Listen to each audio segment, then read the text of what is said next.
자, 반갑습니다. 예, 이제 우리 시험 총평을 한번 해볼 건데요. 총평 한번 해보고 그리고 해설 간단하게 보죠. 필요한 해설 같은 것은 붙였으니까 여러분들이 나중에 해설은 그 자료를 통해서 한번 보시면 되겠습니다. 기존에 출제됐던 것과 동일한 어떤 내용들 이런 것은 해설을 뺐습니다. 그냥 어차피 기출문제 보면 그냥 양만 늘어나고 해서 그거는 뺐고요. 나머지 꼭 봐야 되는 것은 해설을 붙였으니까 여러분이 보시면 될 것 같아요. 일단은 총평 잠깐 보죠. 여러분 그 나눠드린 그 자료의 1페이지를 잠깐 보시면요.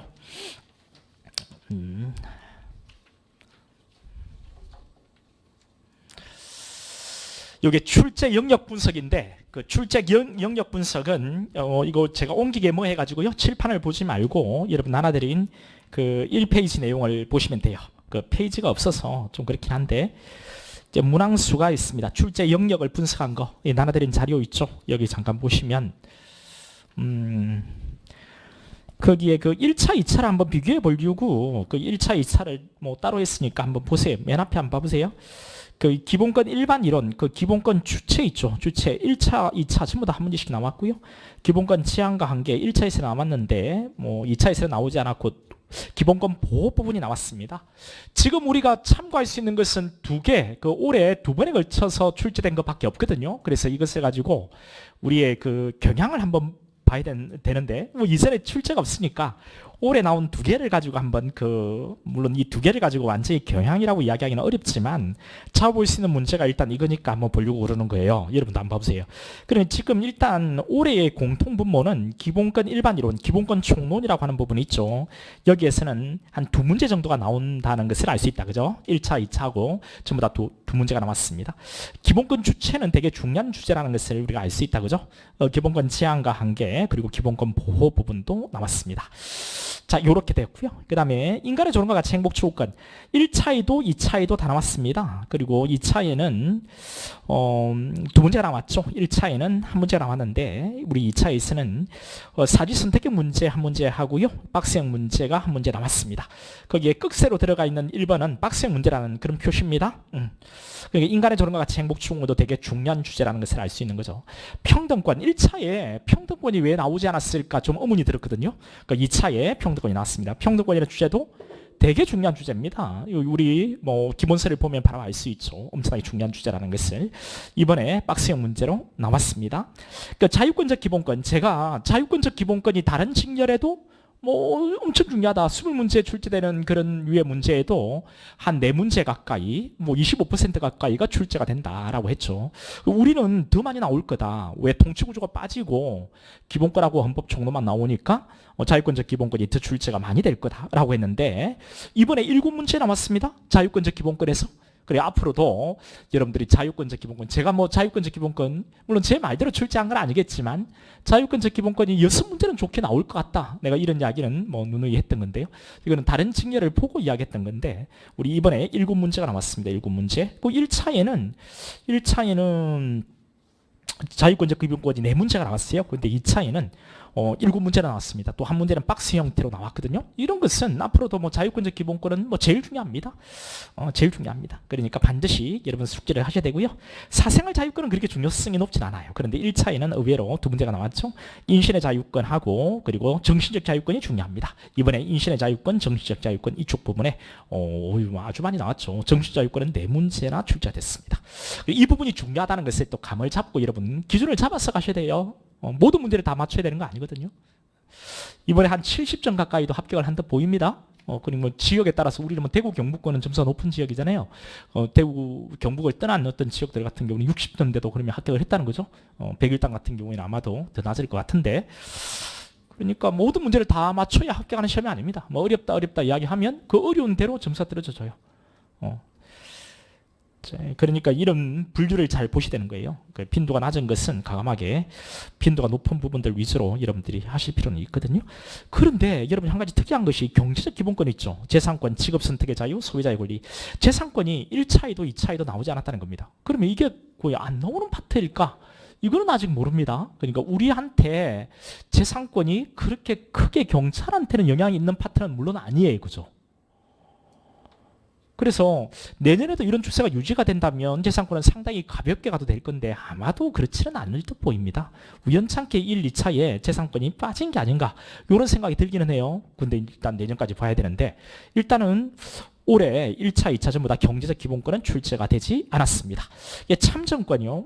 참정권 보면은 뭐 선거권, 공무단위권, 국민투표권 뭐 이렇게 나눠볼 수 있겠는데 일단 공무단위권 이게 1차에서 나왔는데 2차에서는 나오지 않았어요. 뭐 청구권적 기본권 여기서 보면 청구권적 기본권, 뭐 재판 청구권 이거 나왔고요. 그다음 국가배상 청구권이 올해 2차에 나왔습니다. 1차에 재판 청구권이 나왔고 그리고 형사보상 청구는 1차에 나왔죠. 그런데 2차에는 국가배상 청구권이 출제됐습니다. 국가배상 청구권. 근데 다른 부분들이 안 나올 거냐? 그렇지 않습니다. 이 부분은 충분히 나올 가능성이 높은 파트거든요. 우리한테 놓고 봤을 때. 그 출제자가 재판에 대한 이런 이거는 뭐 생략하고요. 일단은 그 재판 청구권, 이 청구권적 기본권은 출제 가능성이 이번에 올해 빈도가 조금 낮았다고 해서 우리가 무시할 정도로 그렇게 뭐 그런 파트는 절대로 아니다. 사회적 기본권이요. 인간다운 생활할 권리. 요거는 1, 2차 전부 다 한 문제씩 나왔고요. 그다음 교육을 받을 권리는 1차에 나왔지만 2차에 나오지 않았습니다. 근로의 권리가 1차에 2문제, 2차에 1문제, 뭐 이래 환경권 1차에 나왔지만 2차에 나오진 않았죠. 그리고 보건권이 상당히 어렵게 나왔습니다. 그 박스 형태의 개수 문제로 나왔는데 나중에 우리가 볼 건데요. 보건권 이건 출제가 잘 안 되는 기본권이거든요. 근데 이게 나오면서 그것도 쉽게 맞출 수 있게끔 낸 것도 아니고요. 박스 형태의 개수로 이렇게 출제하는 것은 틀리라고 출제한 듯 보입니다. 이게 나왔고 그다음에 국민의 기본적 의무. 우리가 기본권 이게 우리 범위잖아요. 근데 의무는 권리가 있으면 의무가 있으니까 의무도 우리 범위가 아닐까 해서 우리 기본세에는 이게 반영되어 있기도 하죠. 근데 일단 의무가 나와서 일단 출제 범위는 기본권뿐만 아니라 의무도 출제가 된다는 것을 알 수는 있겠다. 그죠? 요렇게 일단 기본권은 남았습니다. 이렇게 해서 16문제가 남았고요. 이제 4문제는 우리 헌법 총론입니다. 원래 그 배당이 그렇잖아요. 그 헌법 총론 한 장 넘어가 보면은 그 한 페이지 넘어가 보면은 헌법 총론, 헌법 제정과 개정 여기에서 제정 그리고 개정 이 부분에 헌정사 부분이 1차에 나왔죠. 2차에는 그냥 우리 앞번에 문화국가 그 보건권 같은 거 있죠? 이렇게 박스 형태로 헌정사가 하나씩 들어가 있죠? 뭐 이런 형태로 출제가 됐습니다. 일단은 헌정사가 나오지 않은 것은 아니에요. 선택지에 들어가 있고 결국 그것 때문에 어려운 문제가 돼버렸거든요. 그래서 이것도 일단은 나왔다라는 생각을 갖고 헌정사도 여러분이 암기는 좀 하셔야 된다. 진짜 고득점을 받기 위해서는 이런 생각을 해볼 수 있죠. 근데 뭐 암기를 했다 하더라도 아마 틀렸을 가능성이 있습니다. 그래서 과감하게 그냥 버리는 것도 한 방법은 될 수는 있어요. 자, 뭐 시작도 안 했는데 내가 버리라고 하는 말은 좀 뭐 그러니까 이거는 일단은 헌정사도 기억을 해야 되는 우리가 충분히 고득점을 하기 위해서는 해야 되는 영역이라는 것을 알 수는 있죠. 예, 국가의 구성 요소 국적 있죠. 국적. 이 국적이 1차에 나오지 않아서 이 국적을 안 낼 건가? 그렇지는 않을 건데 왜 다른 직렬의 빈도를 보면 그래서 이번에 국적이 나왔습니다. 이 박스 형태의 문제로 나왔거든요. 일단은 국적 이 부분이 한 문제 나왔고요. 그 다음에 법치국가 원리 우리 신뢰보호 있죠. 신뢰보호. 자, 이 부분이 한 문제가 나왔습니다. 한 문제가 나왔고 문화국가 원리가 나왔어요. 문화국가 원리도 잘 물어보는 주제가 아닌데 문화국가 원리가 나왔거든요. 문화국가 원리 그리고 제도적 보장 있죠. 헌법의 기본 제도에 이거 일반론인 제도 보장에 관해서 한 문제가 출제가 됐습니다. 이렇게 해서 헌법 총론은 4문제가 출제되는데요. 한 문제가 박스 형태의 문제고 3문제가 사지 선택형 문제입니다. 그래서 뭐 이 헌법 총론 부분이 그렇게 뭐 어렵게 출제된 부분은 아니거든요. 헌법 총론 부분이 이렇습니다. 총평요. 총평은 여러분 거기도 있지만 여기서 이제 제가 한번 제시를 보면 전체적인 문제 난이도는 뭐 중상 정도, 뭐 상이라 해도 상관없습니다. 기본적으로 뭐 상이라는 기준이 어느 정도인지에 따라서 이제 다른데요. 제가 기본적으로 보는 상이라는 것은 우리 틀리는 문제가 4문제 넘어가도 합격을 하는 것은 기본적으로 상으로 저는 분류를 합니다. 그래서 헌법 자체로 놓고 보면은 4문제, 5문제, 6문제, 혹 7문제 정도까지는 틀려도 되지 않을까 싶어요. 그러니까 뭐 여기서 뭐 5문제, 6문제, 7문제 그 선에서는 그래서 이제 한 이 정도 틀리면 뭐 상이라고 해야 되지 않을까 하다가 뭐 이제 뭐 중상 이렇게 봤는데 뭐 상으로 일단 평가됩니다. 그런데 뭐 문제가 뭐 내 문제랑 틀려도 이거는 뭐 중이다.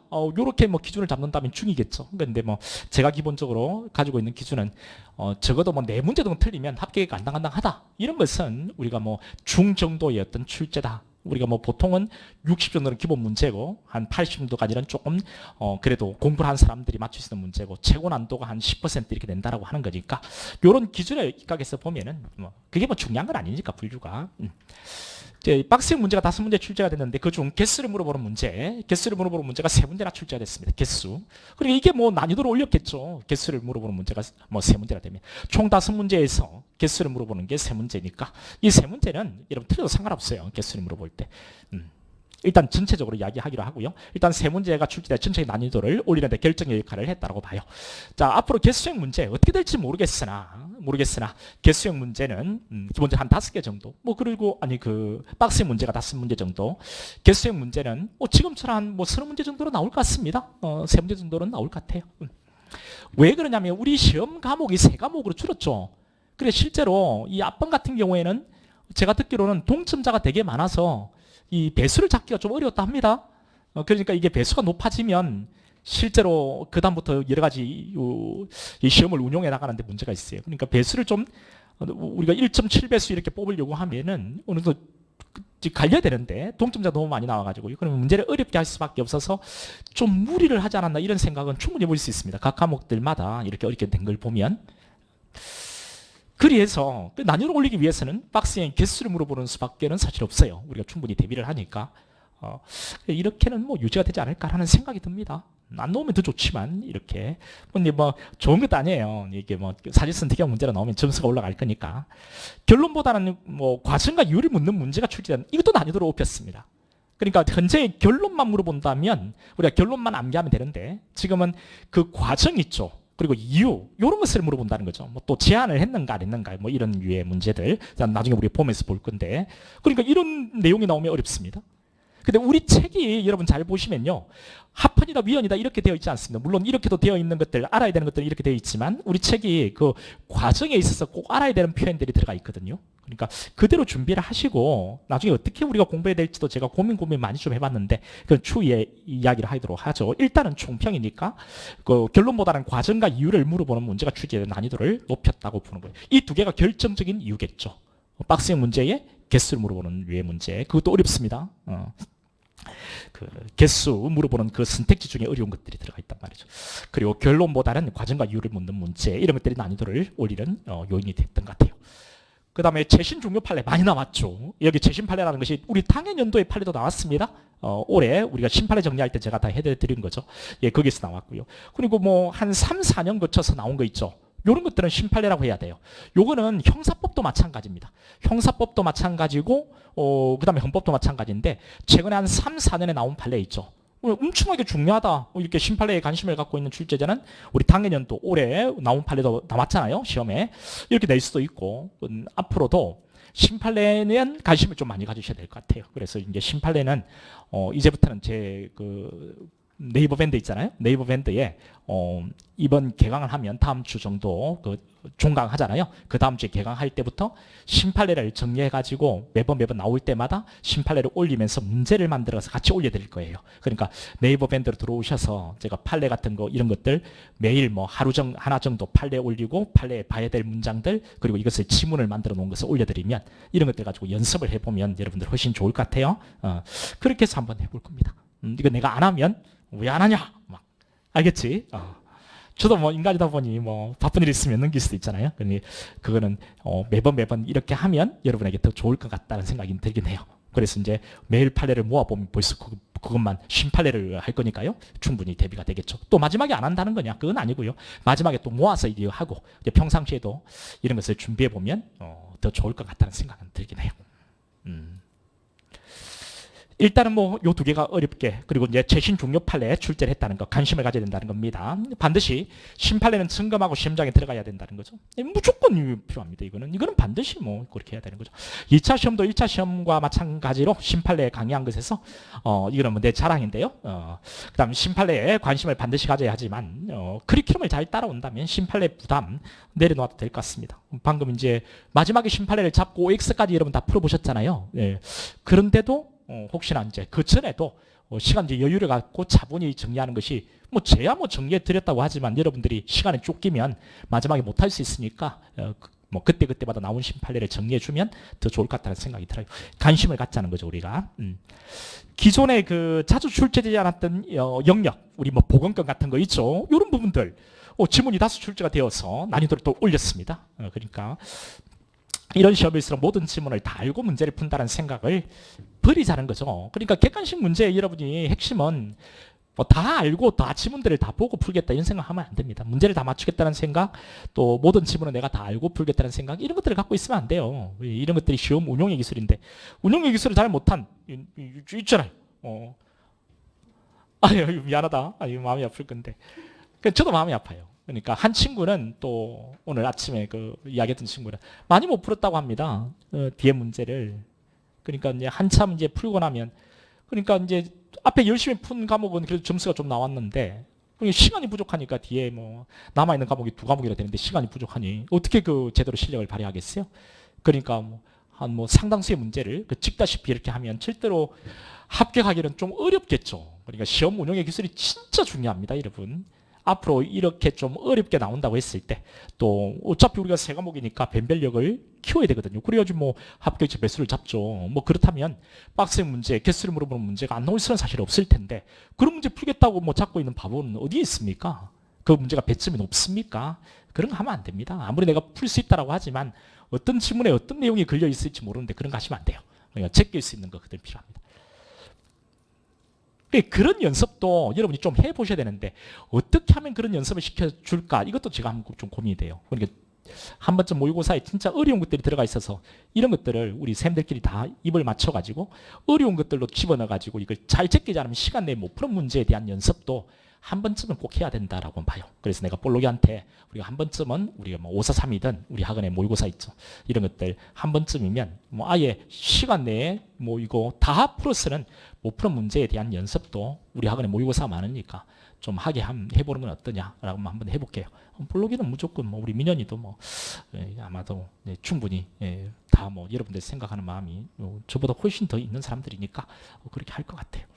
그런 것들에 대한 그 운용의 기술이 정말 중요합니다, 여러분. 그런 것들 평상시에도 좀 하세요. 평상시에도 좀 모의고사 보실 때도 좀 하시고 한 번에 잘 되진 않으니까. 일단 이렇다는 겁니다. 그래서 어렵게 나온다면 모든 지문을 다 알아야 되는 것도 아니고 모든 문제를 다 풀어야 되는 것 당연히 아니죠. 당연히 아니죠. 그 다음에 모르는 지문이 나오면 빨리 제끼고 아는 지문에 승부를 걸어야 됩니다. 그런 연습을 좀 하셔야 돼요. 자, 헌법만을 놓고 판단하면 5, 7문제 정도 틀려도 합격하는 데는 뭐 지장이 없다라고 봐요. 헌법만을 놓고 본다면. 그러니까 뭐 앞에 그 법과목을 풀고 뭐 경찰을 푼다라고 할 때 여러분이 이미 멘탈이 지금 여러분 이야기 들어보면 그 붕괴될 정도로 붕괴되어서 이게 풀고자 하는 의지도 잘 없었을 것 같아요. 그러면 오히려 더 많이 틀리지 않았을까, 또 시간에 쫓기면 더 많이 그렇지 않았을까. 이 과목 자체만 놓고 봐도 그 박스 문제 나오고 역개수를 물어보는 문제도 나오는데 앞에 여러분이 시간에 대한 압박감도 느끼고 이미 멘탈이 붕괴된 상태로 붕괴됐을 때 어떻게 했을까, 이런 생각을 해보면 실제 시험장에서 문제를 본 여러분들은 더 좀 난감하게 느끼지 않았을까라는 생각이 듭니다.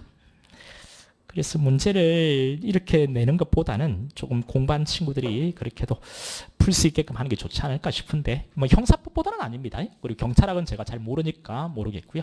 어려웠다라고 이야기하는 거니까 경찰학도. 그런데 헌법, 자 형사법하고 경찰학 같지는 않은 거예요. 헌법은 나중에 풀어보면 그 정도는 아닙니다. 그 23년 1차 수험 전략은요. 그래서 이건 이제 제가 뭐라고 적은 게 있지만 이건 펼치지 않겠습니다. 그냥 여러분들이 그 나중에 문제가 다시 아주 간단하게 이렇게 나올 수도 있죠. 어떻게 물어볼지는 아무도 모르죠. 안다라고 하는 사람은 뭐 이상한 사람이에요. 절대로 어떻게 나올지는 모르겠으나 여러분들이 그 이전에 단순히 헌법을 공부할 때 그 결론만 기억하는 식의 공부는 안 맞는 듯 보여요. 지금 그거는 아닌 듯 보여요. 이렇게 시험이 쉽게 나오든 어렵게 나오든 일단 대비하는 방법으로 위헌, 합헌 이렇게만 정리하는 것은 맞지 않다 보고요. 그리고 그 문장만 암기하는 식의 공부는 또 지금은 안 맞는 것 같아요. 왜 그러냐면 그렇게 내면 실제로 세 과목밖에 보지 않은 이 시험에서 변별력을 맞추기가 어려울 듯 보입니다. 그러니까 충분히 좀 난도는 좀 있고 그게 박스 형태의 개수든 뭐든 간에 나올 거는 같은데, 그래서 여러분이 공부를 하실 때도 결론만 딱 보려고는 안 하죠. 지금 여러분들도 그렇게는 하지 않는 걸 알고 있거든요. 그러니까 충분히 좀 고민을 좀 해보고 응용력이 필요한 것 같습니다. 응용력. 그러니까 표현이 그대로 나오지는 않을 거란 말이죠. 그러니까 응용력이 필요하니까 여러분이 충분히 음미해보는 시간을 가져야 되지 않나 싶어요. 그건 꼭 중요합니다, 여러분. 그러니까 최근 판례도 좀 정리해가지고 시간을 여유를 가지고 좀 올려드리고 OX를 내가지고 여러분이 풀어보면서 여러분이 고민해 볼 문장을 내가 올려드리려고 하는 이유가 저도 그렇게 한번 해볼 테니까 여러분도 그 공부를 하실 때 결론만 보고 이렇게 편하게 하려고 하지 말고 충분히 음미를 해보고 생각을 해보고 따져도 보고 여러분 표현으로 나름대로 정리도 해보고 이런 걸 해보세요. 알겠죠? 그게 지금은 꼭 필요한 것 같습니다. 꼭 필요합니다. 그렇게 해야 응용이 좀 켜질 것 같아요. 그리고 이제 문제를 보시면 이 문제의 결론만 익히고 넘어가려고 하지 말고 이것이 무엇을 묻고자 했는지 이런 내용들도 좀 고민해 보시고 답이 안 나오면 찾아도 보시고 뭐 이렇게 해보세요.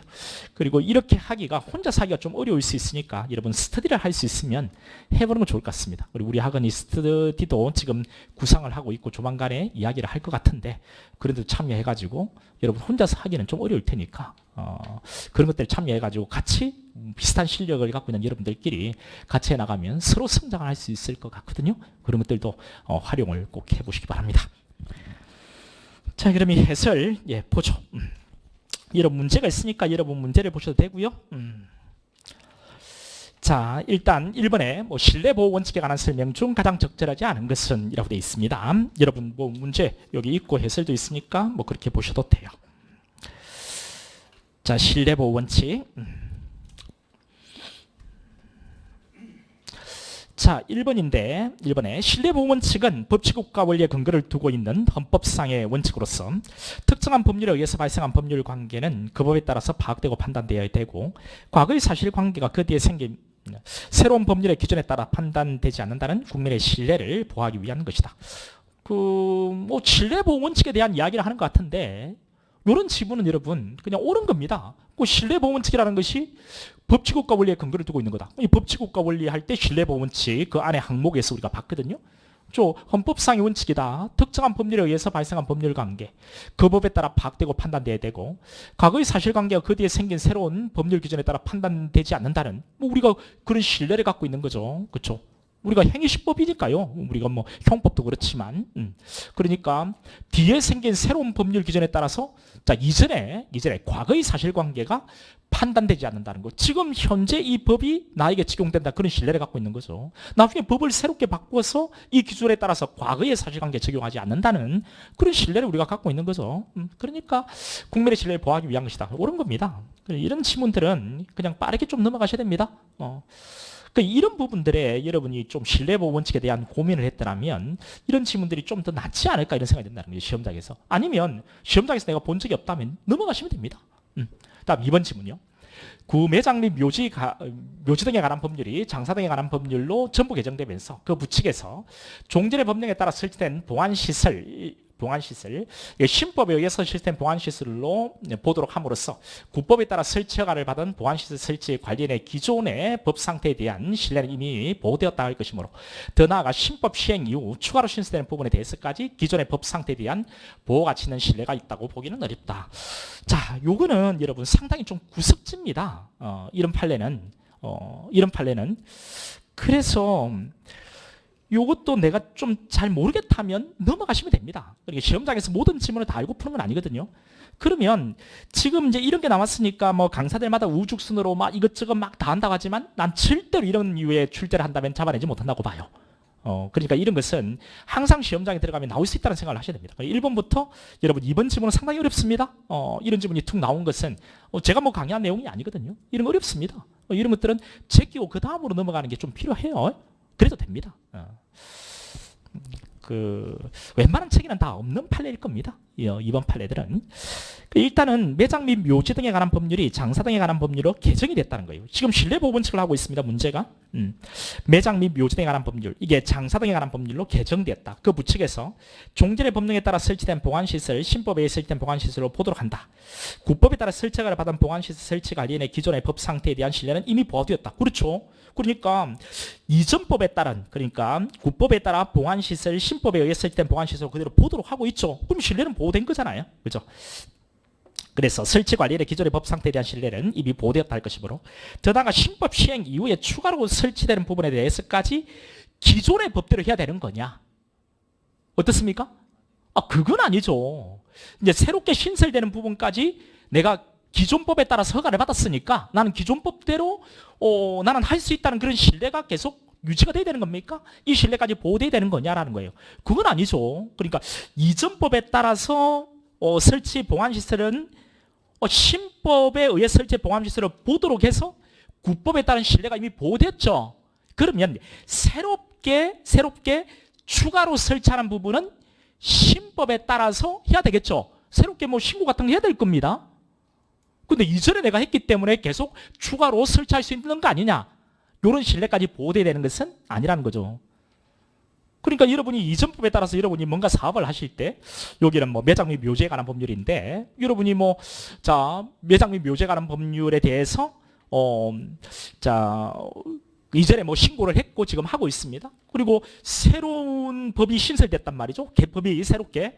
이런 경우에 국법에 따라서 신고한 것은 그대로 신법에 따라서도 그대로 신고한 것을 보고 쭉 간다는 겁니다. 여기까지는 이제 국법에 대한 신뢰가 유지된 거죠. 새롭게 추가하는 부분도 이전법에 따라서, 이미 법이 바뀌었는데 이전법에 따라서 이게 그 신뢰가 보호돼야 되는 거냐? 그건 아니라는 거죠. 보호가치 있는 신뢰가 있다 보기는 어렵다는 겁니다. 그 다음 넘어가서, 자, 이번 여러분 처음 접하는 거다. 앞으로도 어떤 문제에 시험을 접했을 때 잘 모르는 게 있다. 아예 모르는 걸 내가 나중에 줘보려고 한다고요. 여러분 찾을 수 없는 것을. 그러면 넘어가고 바로 3번을 한번 봐보세요. 3번은 여러분 우리 진정소급입법하고 부정소급입법은 정말 많이 우리가 좀 이야기를 했다, 그죠? 안 했습니까? 그 진정소급입법의 개념, 부정소급입법의 개념, 이것을 정확히 잡고 있으면 돼요. 근데 이게 나오면 이 두 개가 서로 바뀌어 있는 건 아닌지 이런 고민을 좀 해보셔야 돼요. 진정소급입법에 대한 개념, 부진정소급입법에 대한 개념만 정확히 잡고 그 개념만 제대로 판단했으면 그냥 답이 나오는 거죠. 그죠? 결국은 출제가 묻고자 했던 것은 3번입니다. 이런 류의 어떤 분석이 꼭 필요합니다. 출제자가 답으로 유도했던 것은 3번이에요. 그러면 1번, 2번은 아니라는 거예요. 그런데 문제는 구성해야 되니까 문제를 준다는 겁니다. 출제는 충분히 그럴 수 있어요. 그러니까 지문 한 개는 좀 어렵게 내려고 여러분 좀 구석진 어떤 판례를 물어봅니다. 그래도 지가 묻고자 하는 거, 오답을 걸고자 하는 것은 이미 정해져 있어요. 그럼 이건 출제자의 출제들은 3번인 겁니다. 뭘 묻고자 했다고요? 진정과 부진정의 개념입니다. 개념. 그래서 이거는 여러분들이 틀리지 않았었어야 돼요. 2번은 내가 모른다 하더라도, 이 지문은, 이 판례는 내가 못 봤다 하더라도 바로 이건 제끼고 고민하면 안 되고요. 시험장에서는. 지금은 예설이니까 제가 고민해 본 거고 여러분은 바로 넘어가야 되고요. 부정소급입법은 뭡니까? 이미 종료한 사실관계입니까? 아니죠. 아직 종료하지 않은 사실관계에 법이 바뀌었을 때 이것을 소급하는 것을 부진정소급이라고 하고요. 진정소급은 뭔데요? 이미 종료한 사실관계에 법을 소급 적용하는 것을 우리가 진정소급이라고 하죠. 진정소급은 원칙적으로 안 됩니다. 그렇죠? 예외적으로 허용되는 거죠. 볼까요, 그러면? 부진정소급입법의 경우에 입법권자의 입법 형성권보다 당사자가 국법 질서에 기대했던 신뢰보호 견지에서, 그리고 법적 안정성을 도모하기 위해 특단의 사격이 없는 한 국법에 의해서 이미 얻은 자격 또는 권리를 새 입법을 하는 마당에 그대로 존중할 의무가 있다고 할 것이나 특단의 사정에 국법에 의해서 이미 얻은 자격 또는 권리를 새 입법을 통해 새 입법을 하는 마당에 그대로 존중할 의무가 있다. 이거는 부진정소급이 아니고요. 진정소급에 관한 거죠. 자, 그 다음 진정소급입법의 경우에는 국법 질서에 의해서 기대했던 당사자의 신뢰보호보다는 광범위한 입법권자 입법 형사권의 경시해서는 안 될 일이므로, 어떻습니까? 이건 진정소급입법이 아니고 부진정 소급비법에 관한 이야기죠. 그러니까 여기에 부진정 소급비법에 부자가 빠지고요. 진정 소급으로 가야 되고 여기에 이 진정소유법 이 부분은 앞에 부자가 들어간 부진정소급 이렇게 가야만 옳은 지문이 되는 겁니다. 그러니까 진정소급과 부진정소급에 대한 개념 그 개념을 정확히 이 문제에 대입을 했더라면 여러분 틀리지 않았을 것 같아요. 그러면서 오히려 기분 좋게 다음 문제로 넘어갔을 것 같습니다. 다른 건 몰라도 이렇게 여러분이 좀 푸셔야 되는데요. 4번에 이 개성공단 요거는 우리가 했던 거죠. 그렇죠? 이 개성공단 요것은 그래서 여러분 제가 한번 여기 우리가 심판례들은 제가 한번 이렇게 캡처해 봤는데 우리가 이렇게 했었습니다. 개성공단 전면 중단 조치에 대한 위헌소원 사건 이렇게 해서 쭉 제시를 했고요. 밑에 예상 지문도 이렇게 제시를 했잖아요. 그 예상 지문 형태로 이제 그대로 출제가 되었던 겁니다. 그러니까 이렇게 뭐 판례가 나오면은 미리 제가 한번 올려서 여러분이 충분한 시간을 두고 경험하도록 그렇게 해주는 것이 여러분이 도움이 될 거는 같아요. 그렇게 해드릴게요. 그래서 여기 보면은 개성공단 정상화를 위한 합의서에는 국내법과 동일한 법적 구속력을 인정하기 어렵고 과거 사례 등에 비추어 개성공단의 중단 가능성 충분히 예상될 수 있다. 당연하죠. 개성공단 중단 충분히 예상될 수 있는 거죠. 북한하고 관계가 틀어지면 얼마든지 중단할 수 있는 건 예상이 되는 거잖아요. 그리고 개성공단 전면 중단 조치가 신뢰보호 원칙을 위반하여 개성공단 투자기업인의 영업의 자유, 재산권을 침해하는 것은 아니다. 그렇습니다.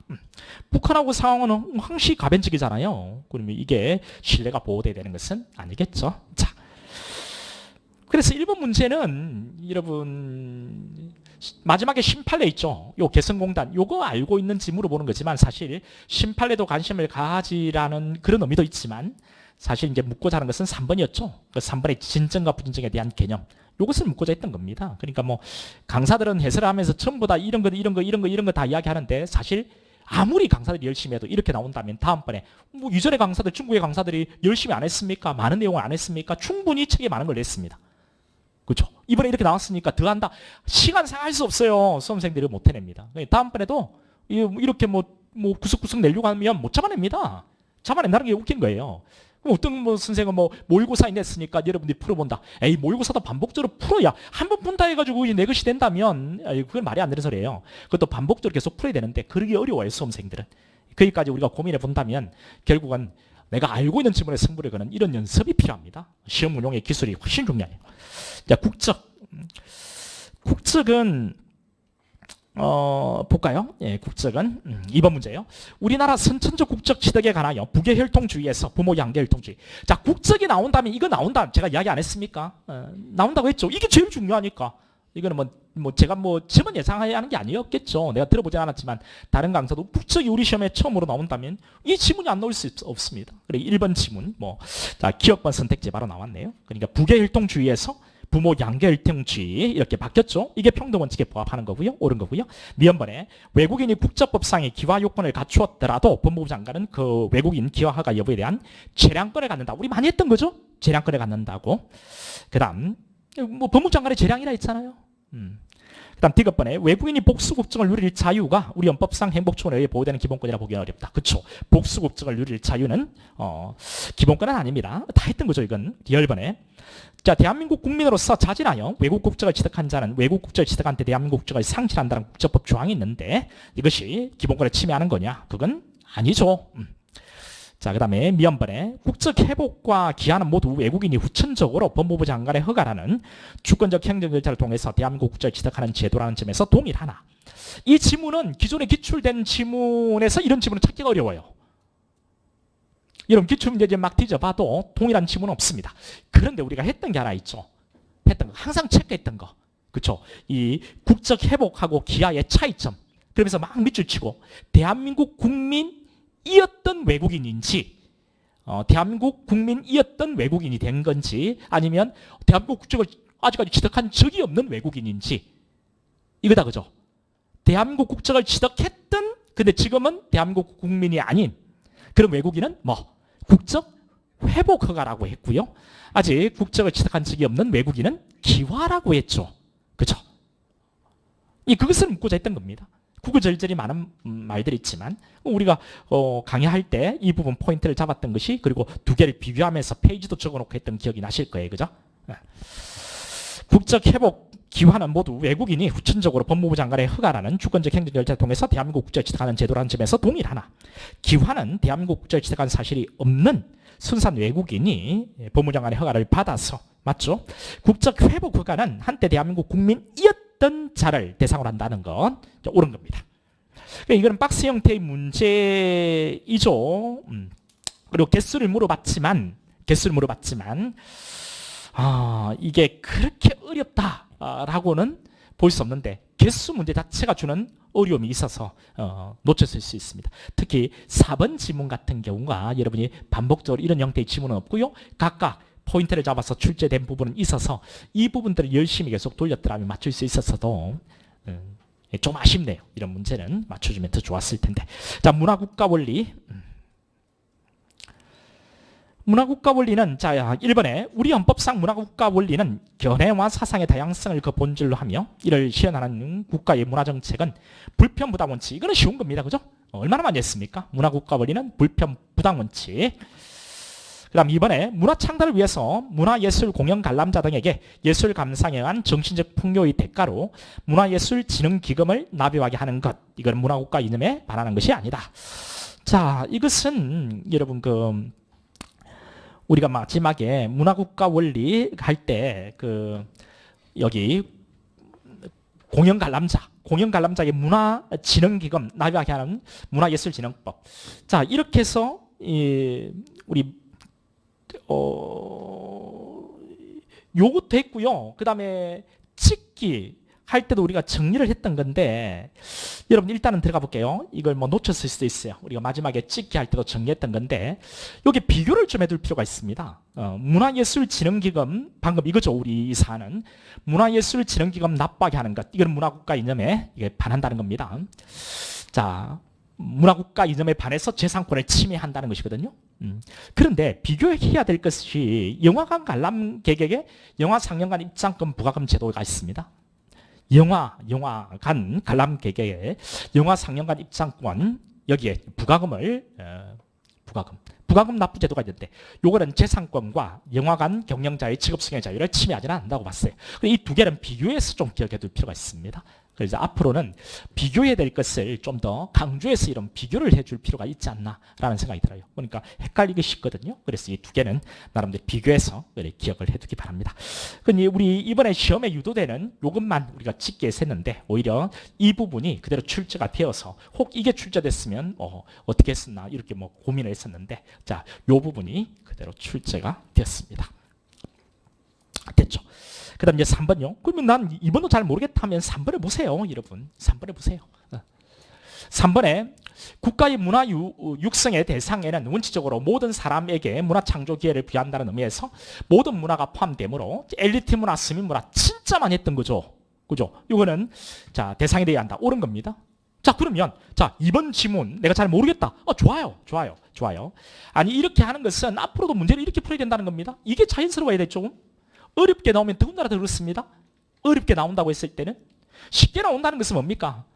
우리가 익히 다 봤던 내용이라는 거죠. 그런 것은 모든 지문을 다 알고 정원을 낼 수도 있습니다. 어렵게 된다는 것은 내가 못 본 지문이 있다는 거예요. 그냥 전국의 모든 강사들이 가르치지 않은 내용이 나왔다는 겁니다. 그러니까 어렵다고 하는 거예요. 어느 한 강사가 다 설명했다면 그놈들은 쉽더라고 하겠죠. 그렇진 않아요. 전국이 모두 다 그렇습니다.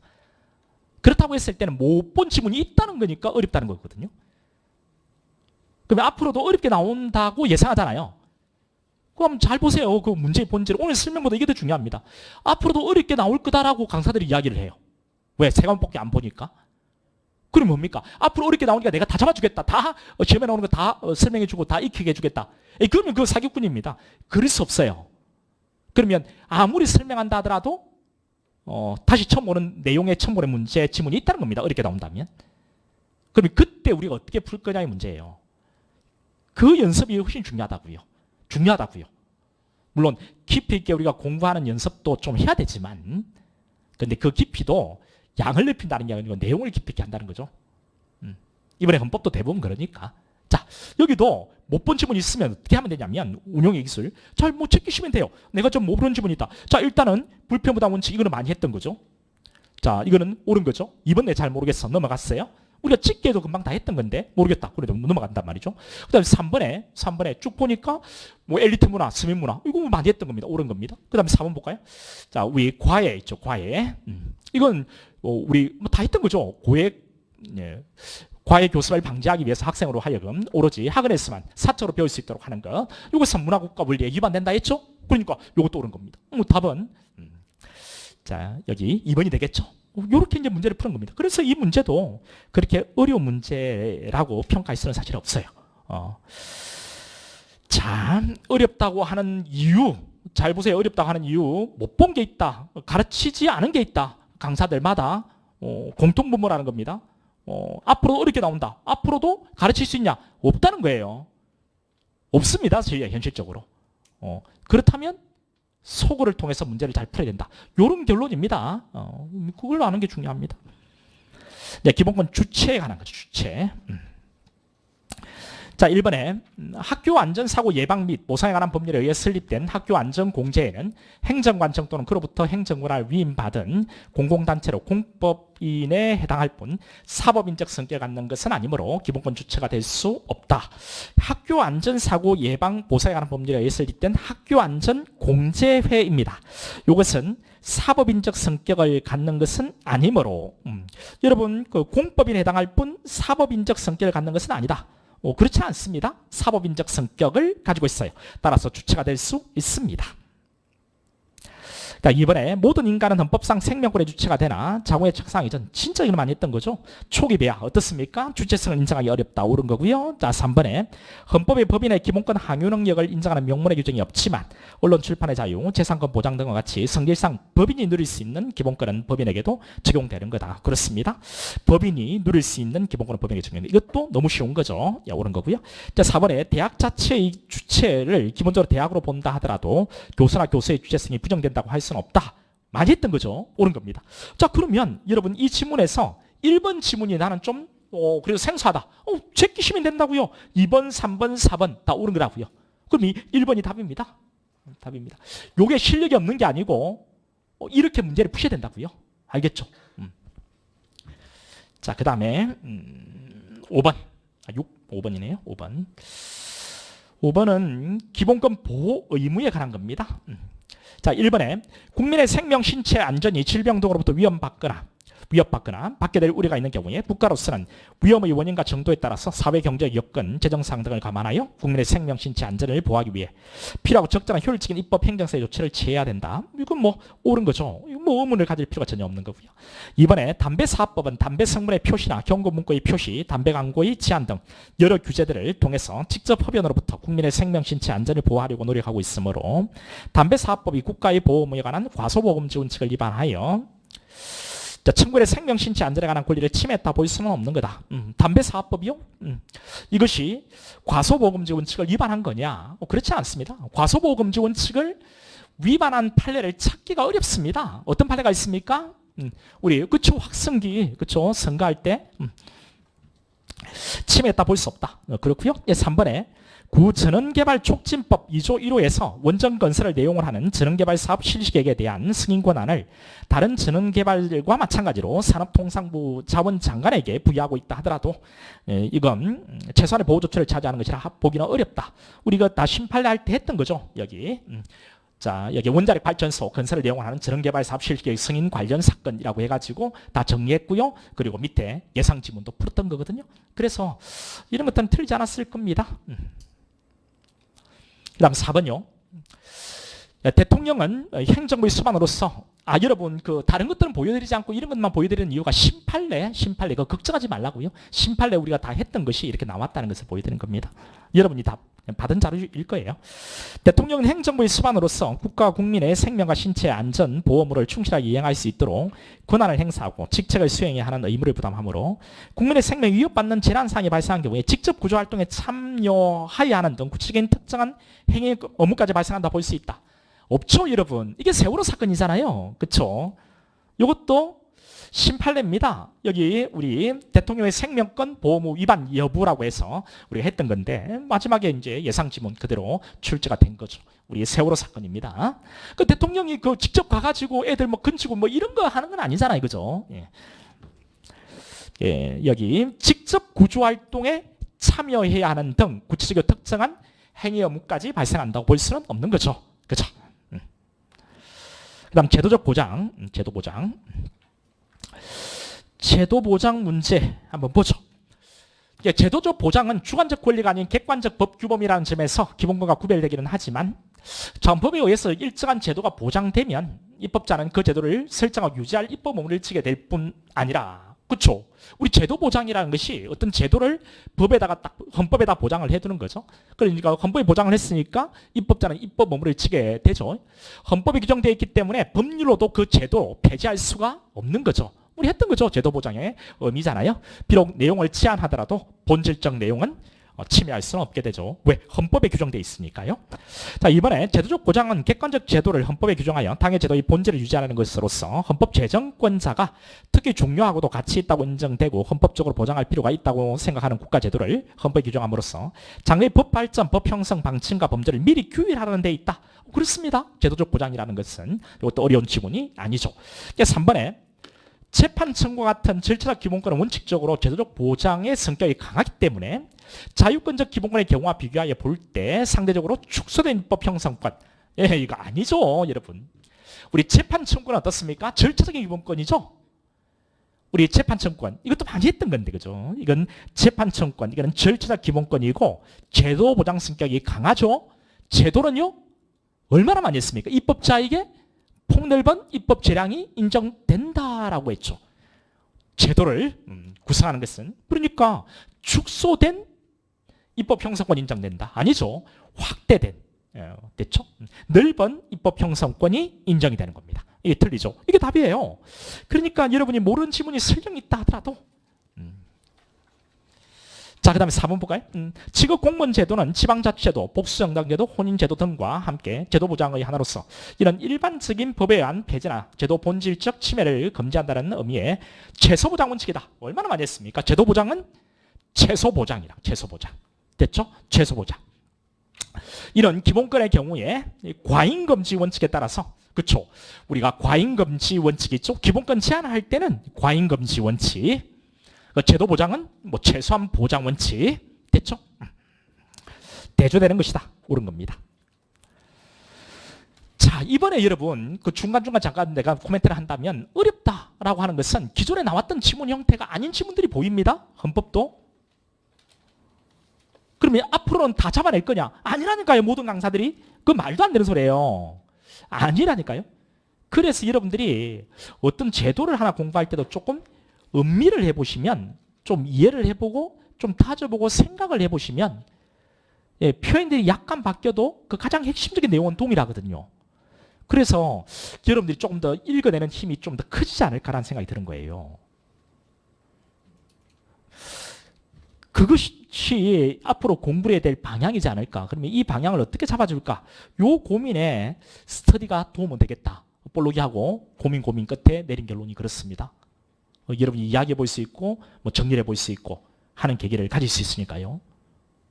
그럼 이제 스터디를 할 때는 또 어떻게 할 거냐?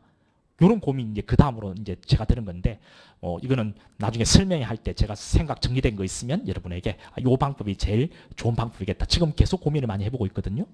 제가 안내를 한번 해드려 볼게요. 일단 스터디는 하나의 답은 될 수 있다. 이런 생각이 좀 들긴 해요. 자, 헌법상 자기결정권에 관한 문제인데 한번 볼까요? 자기결정권. 자, 1번에 지역 주민의 의사가 반영되지 않은 채 이루어진 미군 기지의 이전은 인근 지역에 거주하는 주민들의 삶을 결정함에 있어서 사회적으로 영향을 미치므로 헌법상 보장된 개인의 자기결정권을 제한하는 것이다. 여러분, 미군 기지 이전을 한다는 겁니다. 그 주민들의 삶을 뭐 결정함에 있어서 이게 자기결정권의 문제입니까? 그러니까 뭐 기지를 옮기고 할 때 이것이 개인의 자기결정권을 제한합니까? 제한하지 않습니다. 내 개인의 어떤 자기결정권에 미군 기지 뭐 이전을 한다 해가지고 주민들의 삶을 결정함에 있어서 사회적 영향을 미친다? 그래서 개인의 자기결정권을 제한하는 거냐? 자기결정권은 내가 뭐 스스로 결정해가지고 하는 것이죠. 그런데 미군 기지를 이전하는 것, 주민들의 뭐 삶을 결정한다. 그러니까 자기결정권을 제한한다? 제한하지 않습니다. 제한한다. 틀리고요. 자, 이번에 헌법상 자기낙태제 조항은 모자보건법에 정한 예배를 제외하고는 임신기간 전체를 통틀어 모든 낙태, 이거 낙태는 정말 많이 했던 거니까 설명할 필요 없겠죠. 자기결정권을 제한합니다. 이런 것들이 바로 자기결정권에 관한 문제죠. 임신을 하고 안 하고, 낙태하고 안 하고, 이건 자기 스스로의 어떤 결정에 관한 문제죠. 미궁기지이자라는 것이 어떻게 자기결정권의 문제가 되겠습니까? 그 다음에 3번에 환자가 장차 죽음에 임박한 상태에 이를 경우에 대비해서 미리 의료인에게 연명치료 거부 또는 중단에 관한 의사를 밝히는 거, 이게 바로 자기결정권이죠. 그렇죠?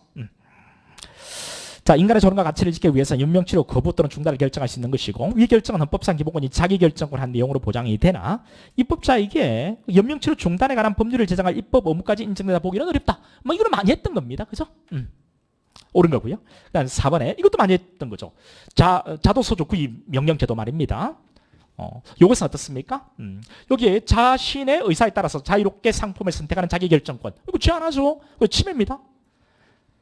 자도 탁주는 침해하는 게 아니에요. 이렇게 이제 비교를 해가지고 좀 여러분이 혹시나 이제 탁주가 나올 수도 있으니까 이런 부분들을 앞으로는 좀 디테일하게 비교할 것을 비교해서 설명하는 식으로 강의를 진행해 드릴까 지금 생각 중이에요. 자, 일단 자도소주, 이건 진짜 중요한 거고 많이 나왔던 겁니다. 그렇죠? 자, 그렇다면 2번, 3번, 4번은 우리가 익히 많이 했던 것이고요. 공부를 조금 했다면. 그래서 자, 1번 지문. 이 미궁기지 이전에 관한 것인데 이것이 좀 생소한다 하더라도 요거 이제 답으로 유도할 수 있던, 답으로 낼 수 있는 이 정도는 필요합니다. 이건 뭐 어렵지 않고요. 자기결정권의 문제는 아니죠. 그 다음 평등권. 자, 옳은 것은 모두 몇 개인가? 라고 했는데 개수 문제입니다. 어렵죠. 개수 문제니까. 자, 기억번.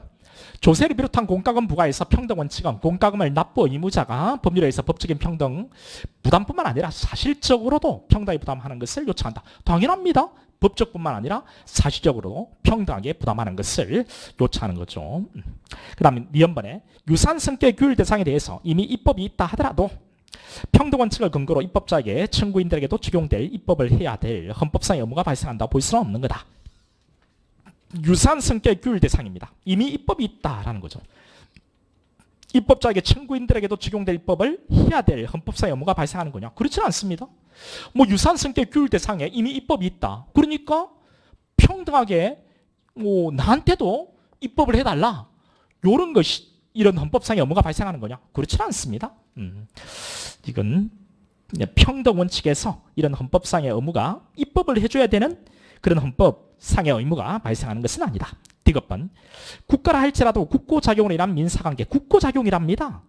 민사관계에 있어서는 일반인과 같이 원칙적으로 대등하게 이루어져야 되는 건 당연하죠. 따라서 국가라 해서 우대해야 할 헌법상의 근거는 없습니다. 국고작용을 하는 거죠. 그럼 민사관계에서는 일반인과 동일한 겁니다. 자, 리얼번에 국가를 상대로 하는 당사소송의 경우에 가집행 선고를 할 수 없다고 규정한 행정소송법. 공법상의 법률관계를 전제로 한다는 점에서 일반 사법상 법률관계와 달리 취급할 합리적 이유가 없죠. 있으므로 평등원칙에 위반되지 않는다? 없습니다. 따라서 평등원칙에 위반돼요. 그러니까 국가를 상대로 하는 당사소송이라는 겁니다. 근데 가집행 선고를 할 수 없다고 규정하고 있다고요? 그럼 이것은 이 행정소송법 규정은 공법상의 법률관계를 전제로 한다는 점에서 합리적 이유가 있다? 그렇지 않아요. 합리적 이유가 없습니다.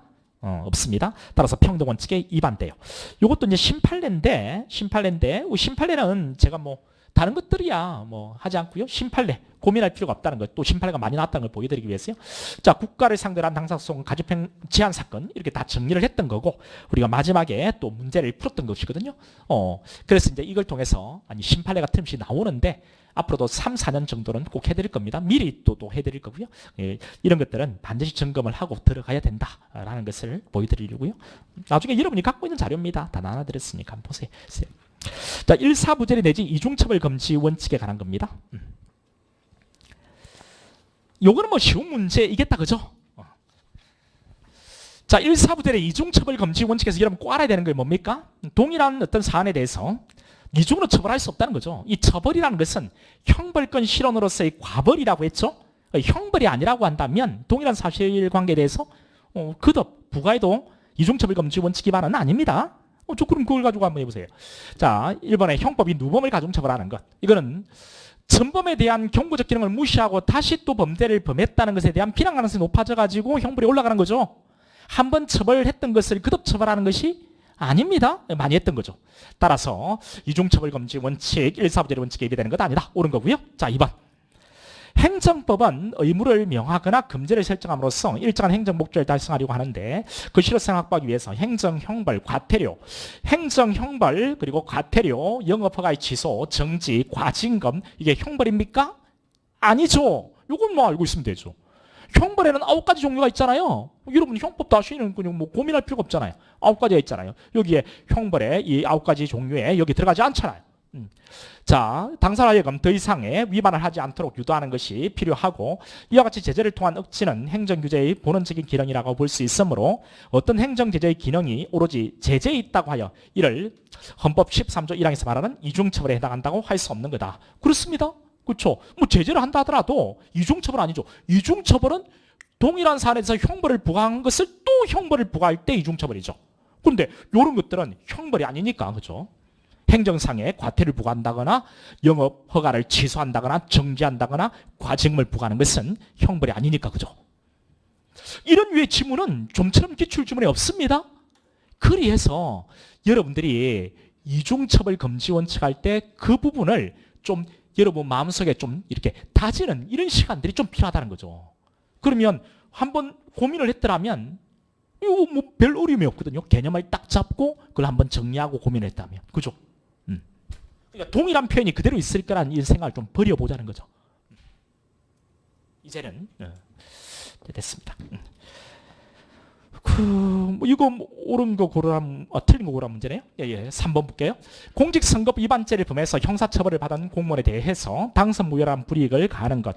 여러분 공직선 위반죄를 범해서 형사처벌을 받은 공무원에 대해서 당선무효입니다. 당선무효가 형벌입니까? 아니잖아요. 형벌의 9가지 종류 우리가 다 아시잖아요. 이런 문제는 너무 쉬운 거예요.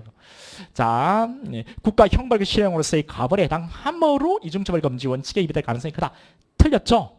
그러니까 이건 뭐 쉬운 문제입니다. 이건. 그 다음에 4번에 그러면 이건 틀린 거 고르라는 문제인가요? 예, 맞네요. 그러니까 뭐 3번이 바로 답이 나오잖아요. 이건 쉬운 문제입니다. 4번에 형사 판결은 뭐 국가 주권의 일부분인 형벌권 행사에 기초한 것으로서 외국의 형사 판결은 원칙적으로 우리 법원에 기속하지 않으므로 동일한 범죄에 관해서 다수의 국가에서 재판 또는 처벌을 받는 것이 배제되지 않는다고 할 것인 바 외국에서 형의 전부 일부의 집행을 받은 자에 대해서 형을 감경 또는 면제할 수 있도록 규정한 자 형법 7조는 할 수 있도록 규정한 것은 이중처벌 금지 원칙에 위반되지 아니한다. 그렇죠. 이거는 이중처벌 금지 원칙에는 위반되지 않아요. 근데 이거 위헌 결정 났죠? 뭐 때문에요? 과잉금지 원칙. 그렇죠. 과잉금지 원칙. 왜? 할 수 있다. 할 수 있다. 할 수 있다고 되어 있기 때문에 안 해도 된다는 거죠. 그래서 과잉금지 원칙에 위반하여 위헌 결정이 났습니다. 그래서 이제 법이 바뀌었죠. 어떻게 해요? 전부 또는 일부를 자, 감경 또는 면제를 하도록. 그렇죠. 전부 또는 일부를 산입하도록 이렇게 이제 바뀐 거죠. 그렇죠. 그래서 이거는 이중처벌 금지 원칙에 위반되지는 않습니다. 왜? 외국에서 확정 판결 받은 것 이것은 우리 법원에서 말하는 확정 판결이 아니죠. 그렇죠? 이중처벌 금지 원칙 할 때 처벌은 우리나라에서 형벌을 부과받은 것을 말하는 겁니다. 외국에서 형벌 부과받은 것은 여기서 말하는 형벌 부과받은 것에 해당되지는 않죠. 여러분 이제 수성법도 하시고 헌법도 하시니까 이게 기판력 할 때 이미 확정 판결을 받은 사건은 다시 재판을 못한다는 것인데요. 그 확정 판결은 우리 법원에서의 확정 판결을 의미하는 거죠. 외국에서 받은 확정 판결은 여기서 말하는 확정 판결 즉 처벌에 해당되지 않습니다. 그런데 위헌 결정 난 것은 이중처벌 금지 원칙에 위반되어 위헌 결정이 난 게 아니고요. 과잉금지 원칙 위반입니다. 됐죠? 이것도 보세요. 이 4번 지문이 뭐 여러분 형법에서 하셨고 우리 수성법에도 했고 여기도 헌법에서도 했고 이게 어렵다 하더라도 여기까지 내려갈 필요도 없는 거잖아요. 그렇죠? 이건 쉬운 문제입니다. 그리고 제가 이런 모의고사에 우리 경찰직에서는 이런 것들이 중요할 수밖에 없고 이런 부분이 나올 거다라고 하면서 이중처벌도 했고 영장주의도 했고 변호인도 했고 이런 부분들요. 앞으로도 이런 추세는 유지될 것 같습니다. 우리한테는 이런 게 중요하잖아요. 그렇죠? 그리고 이제 이번에는 좀 빈도가 적었지만 청구권적 기본권, 재판 청구권, 국가배상, 형사보상 이런 것들은 항상 등장할 수 있다는 그런 주제니까 같이 여러분이 공부를 좀 잘해 두셔야 돼요. 영장주의입니다. 근데 이거 어렵습니다, 여러분. 영장주의. 그 난이도를 제가 매겨봤는데 이거는 상입니다. 왜 상이냐? 상인 이유가 하나 있습니다. 이게 사지선다의 문제지만 이게 서거를 통해서 푼다면 또 이제 뭐 풀 수 있어야 되고 상으로 볼 수는 없지만 일단 지문 하나 때문에요. 그렇게 했습니다. 자, 1번을 보면 형사재판에 계속 중인 사람에 대해서 출국을 금지할 수 있도록 한 것. 이거 어떻습니까? 이거 너무 쉽죠? 출국 금지 결정. 이것이 자, 여기 영장주의가 적용되는 물리적 강제력을 수반한 강제처분이라 할 수 있습니까? 없죠. 이제 출국 금지한 것은 출국 금지 결정. 이것은 행정처분이죠. 따라서 영장주의가 적용되는 직접적인 물리적 강제를 수반하는 강제처분은 아닙니다. 이건 우리가 많이 했던 거죠. 옳은 거고요.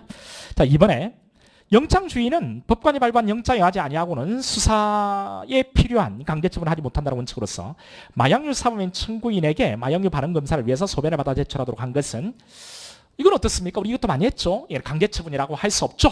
따라서 영장주의 원칙은 적용되지 않는다. 이거 너무 많이 했던 거니까요. 이런 것들은 쉽다니까요. 자, 또 3번. 영장주의는 구속의 개시 시점에 있어서 신체 자유에 대한 박탈의 허용만이 아니라 효력을 계속 유지할 것인지. 뭐 영장주의라는 것은 법관이 전부 다 판단한다 했죠.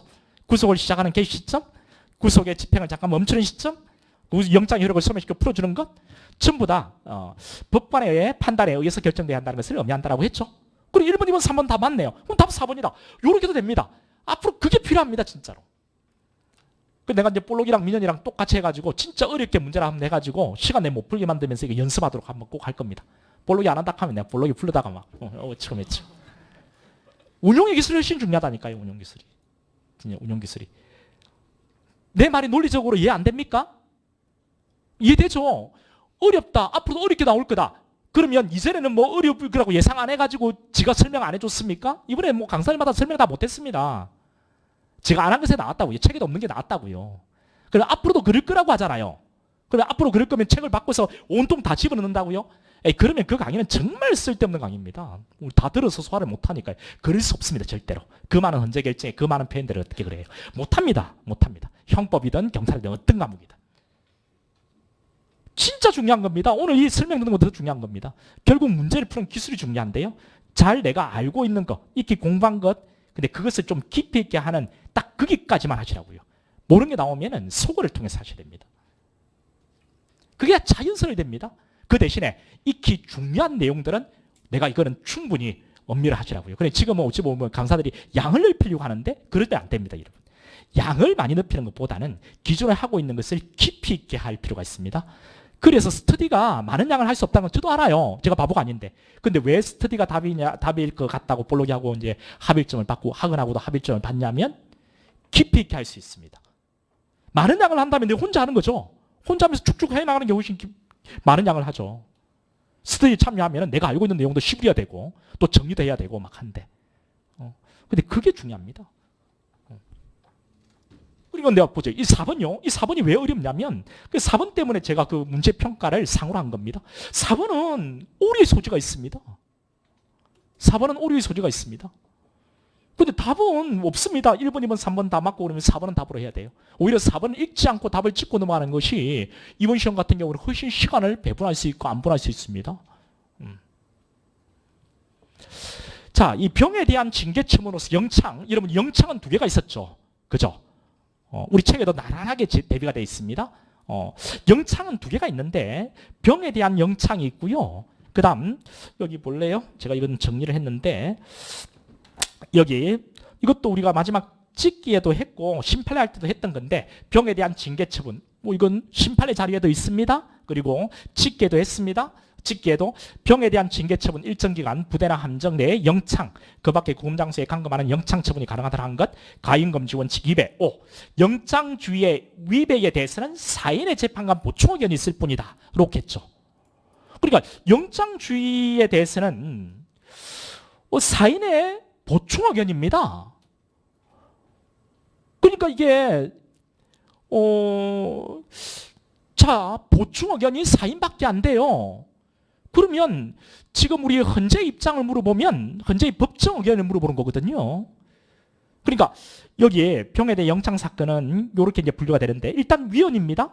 위헌인데 여기 보시면 위헌 의견 7명인데요. 과잉금지 원칙에 위반된다는 입장이 7명이에요. 과잉금지 원칙. 근데 그 중에서 과잉금지 원칙 위반된다는 위헌 의견이 7명이니까 위헌입니다. 병에 대한 영창은. 그런데 요 7명 중에서 4명은 어떤 또 보충 의견을 냈냐면 영장주의에도 위반된다는 겁니다. 영장주의에도. 그런데 7명은 우리가 6명 이상이 법정 의견이 되는 거고, 근데 7명은 과잉금지 원칙 위반된다는 입장, 그래서 위헌이다. 병에 대한 영창은요. 이거는 뭐 확실하게 헌재 입장 맞습니다. 그런데 이 사인은 영장주의에 위반된다라고 한 것은 여기에 과잉금지 원칙 위반이다. 그런데 영장주의도 위반된다. 라고 하면서 위헌이다라고 한 사람은 4명이에요. 근데 그 4명을 헌재 법정 의견이라고 할 수가 있냐라는 거예요. 그렇죠? 이건 좀 문제가 있긴 해요, 사실. 그런데 그 CF요 2인의 합헌 의견이 있습니다. 2명의 합헌 의견, 총 9명이잖아요. 7명은 위헌이고 2명은 합헌 의견이 있는데 영장주의는 징계 절차, 이게 징계 절차죠. 징계 절차에는 적용되지 않는다는 입장입니다. 징계 절차에는 영장주의가 적용되지 않는다. 그리고 이거는 아예 영장주의 위반은 아니라는 거죠. 그 다음 적법 절차와 가인금지 원칙에 반하지도 않는다는 겁니다. 그래서 자, 병에 대한 영창 처분은 합헌이다. 요렇게 이야기했거든요. 그런데 이거는 소수 의견입니다. 요거는 법정 의견이 아니에요. 그러니까 일단 이 지문은 내도 고민을 많이 해봤는데 요거는 일단은 여기에 영장주의 원칙이 적용되지는 않는다. 적용되지 않는다. 이거는 지금 영장주의 원칙이 적용되지 않는다. 요것은 뭔데요? 요거죠. 2인의 합헌 의견이죠. 그러니까 일단은 틀린 지문으로 해야 되겠는데 그러면 완전히 옳은 지문인가? 옳은 지문은 이게 위헌 의견에 대한 보충 의견 영장주의에 위반된다는 거죠. 영장주의에 적용된다는 거죠. 요거는 4명밖에 안 된다는 겁니다. 왜 이게 오류의 소지가 있는지 아시겠죠? 이걸 과연 헌재 법정 의견이라고 헌재 입장이라고 할 수 있는 거냐? 4명밖에 안 되는데 6명이 돼야 되는 건데. 그래서 일단은 이 2명이 합헌 의견이거든요. 2명이 합헌 의견이거든요. 그러니까 다수의 이게 소수의 그 합헌 의견, 자 2명의 합헌 의견은 영장주의, 징계주의에 적용되지 않는다고 했지만 우리가 다수 의견 쪽 있죠. 다수 의견 쪽. 헌법재의 법정 의견, 물론 법정 의견 7명 중에 4명만 영장주의 위반된다라고 해서 일단은 이 지문은 좀 오릴 소지가 있지만 영장주의 원칙에 적용되지 않는다고 하면 틀린 것으로 가야 될 것 같아요. 일단은 우리가 지금 합헌 쪽에 7명 중에서 4명이 보충 의견을 제시한 거죠. 그래서 일단은 우리 합헌 의견 2명은 아예 영장주의가 적용되지 않는다고 했지만 요거는 정말 소수 의견이잖아요. 그러니까 다수 7명의 4명의 보충 의견이니까 그래서 이것은 영장주의 원칙에 적용되지 않는다 하면 틀리다. 적용된다. 요렇게 가야 되는데 뭔가 똥을 누고 안 닦고 놓은 것 같은 느낌은 들긴 해요. 왜 그런지 아시겠죠? 4명밖에 안 되니까. 지네들도 좀 고민이 많이 되는 부분일 거예요. 근데 틀린 것을 말하면 가장 틀린 것을 고르고 옳은 것을 가장 옳은 것을 골라야 되는 게 객관식의 어떤 내용이라서 그래서 차라리 4번 지문은 안 보고 답을 내고 넘어가는 게 훨씬 낫어요. 됐습니까? 앞으로는 이제 기본 강의부터 시작해가지고 비교할 게 있으면 이렇게 다 하나씩 비교를 해서 좀 넘어갈까 싶어요. 요렇게 전투경찰 순경에 대한 영창 있죠. 요건 이제 비교를 하셔야 됩니다.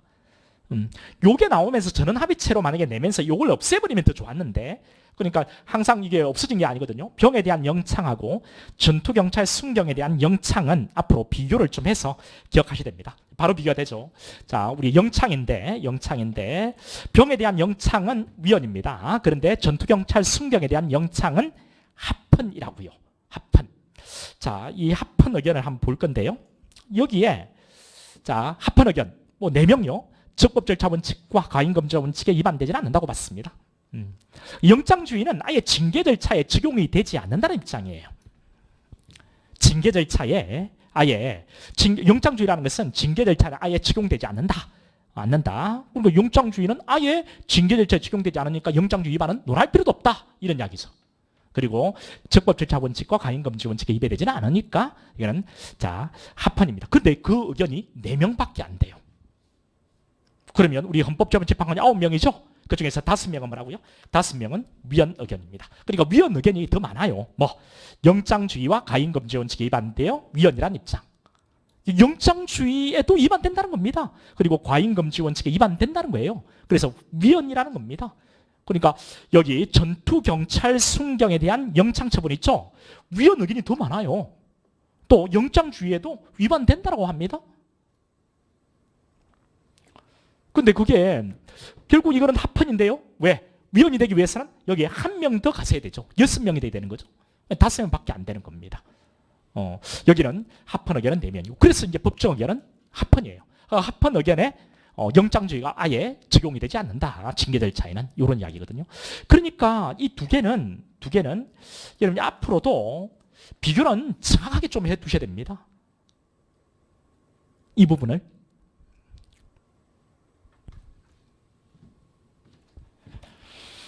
자, 그 다음에요. 안 보고 넘어가는 게 더 좋았단 말이죠. 변호인 조력받을 권리. 요거는 우리가 이렇게 많이 했던 거죠. 너무 쉬운 겁니다. 자, 너무 쉬운 겁니다. 이런 문제는. 자, 변호인 조력받을 권리라는 것은 국가의 일방적인 형벌권 행사에 대항해서 자신에게 부여된 헌법상, 수송법상의 권리를 효율적이고 독립적으로 행사하기 위한 변호인 도움을 얻을 피해자, 피고인의 권리를 말한다. 이런 것들은 뭐 옳은 거죠. 네, 이번에 자, 교정시설 내 수용자와 변호사 사이의 접견교통권의 보장은 재판 청구의 한 내용으로 또는 그로부터 파생되는 권리로 볼 수 있다. 이런 것도 옳은 거죠. 재판하기 위해서는 일단은 접견교통권 보장이 돼야 되겠죠. 그 다음에 3번에 변호인 접견 시 CCTV 설치 우리 많이 했던 거죠. 이 CCTV를 설치해서 관찰하는 건 변호인 조력받을 권리를 침해한다. 틀렸죠. 이거는 수송법에서도 했고 그렇죠. 헌법에서도 했고 틀릴 수가 없는 거죠. 이거는 학급의 문제입니다. 자, 4번에 변호인 대리는 자의 접견교통권은 피해자 등을 조력하기 위한 핵심적인 부분으로서 피해자가 가지는 헌법상 기본권인 변호인 대리는 자와의 직계교통권이 표리관계에 있다. 이것도 많이 했죠. 헌법에서도 했고 수송법에서도 했고 따라서 변호인 대리는 자의 피해자 피고인의 접견교통권도 기본권이다. 이런 이야기 했죠. 자, 종교의 자유에 관한 설명 중 옳은 것은 여러분 앞으로도 영장주의, 변호인 조력받을 권리, 그다음 일사부 대리 이런 것은 거의 계속 나올 것 같습니다. 우리 경찰직에는. 그리고 이런 주제들은 여러분 잘해 두셔야 되는 거죠. 종교의 자유에 관한 건데요. 종교의 자유. 자, 기억번에 종교의 자유에는 그 선교의 자유가 포함된다. 선교의 자유에는 다른 종교를 비판하는 것 다 종교의 자유의 보호 범위에 포함된다 했죠. 옳은 거고. 니은번에 기독교 재단이 설립한 사립대학에서 6학기 동안에 대학 예배에 참석할 것을 졸업 요건으로 하는 학칙은 비록 위 대학 예배가 복음 전도나 종교인 양성에 직접적인 목표가 있는 것이 아니고 신앙을 가지 않을 자유를 침해하지 않는 범위 내에서 학생 교육, 종교 교육을 함으로써 진리 사랑에 기초한 보편적 교양인을 양산하는 데 목표를 두고 있다. 그렇다면 종교 자유를 침해하지는 않죠. 우리가 이건 많이 했던 거죠. 틀리고요. 그 다음에 디귿번에 지방자치단체가 유서 깊은 천주교 성당 일대의 문화관광지 어떻습니까? 문화요소로 자리 잡았다면 이때는 정교분리 원칙에 이렇게 지원을 해줄 수 있죠. 이거는 이미 문화라는 겁니다. 따라서 정교분리 원칙에 위배되지는 않는다. 옳은 거죠. 종교시설의 건축 행위에만 기반시설 부담금을 면제를 한다면 국가가 종교를 우대하는 것으로 비칠 소지가 있고 정교분리 원칙에 반할 소지가 있다라고 했죠. 그 이야기죠. 자, 정교분리 원칙에 위배될 수도 있다. 옳은 거고요. 미연번. 종교단체의 복지시설 운영에 대한 제한은 종교단체 내 복지시설을 운영하는 법인의 인격권 및 법인 운영 자유를 제한하는 것이므로 종교의 자유가 침해가 아닌 법인 운영의 자유 아니죠. 요거는 종교의 자유 침해 여부에 대한 문제로 기결돼요. 이건 종교의 자유입니다. 자, 그 다음 13번 알 권리. 이거는 난이도가 상당히 높습니다. 난이도를 상으로 분류했는데요. 자, 1번에 국가 또는 지방자치단체의 기관이 보관하고 있는 문서 등에 관하여 이해관계 있는 국민이 공개를 요구한다. 공개를 요구하는데도 정당 이유 없이 응하지 않은 것은 알 권리에 대한 침해다. 맞고요. 군사기밀의 범위는 국민의 표현의 자유 내지 알 권리 대상 영역을 최대한 넓혀줄 수 있도록 필요한 최소한도로 한정돼야 한다. 그렇죠? 군사기밀의 범위는 최소한도로 군사상의 기밀이 비공지 사실로서 적법주차에 따라 군사기밀로서의 표지를 갖추고 그 누설이 국가의 안전보장에 명백한 위험을 초래한다고 볼 만큼 실질 가치를 지닌 것으로 실질 비성 뭐 이런 이야기도 했죠. 자, 실질 가치를 지닌 것으로 인정되는 경우에 한해서 이 군사상 기밀이 된다는 거죠. 적용된다 할 것이므로 이러한 해석하에 헌법 위반되지는 않는다. 옳은 거고요. 자, 3번에 공판조서의 절대적 증명력을 규정한 소송법 조항은 이것도 뭐 거의 출제를 안 했던 건데 여러분 공판조서의 절대적 증명력은 오히려 소송법 공부를 하면 더 알 수 있겠다. 그죠?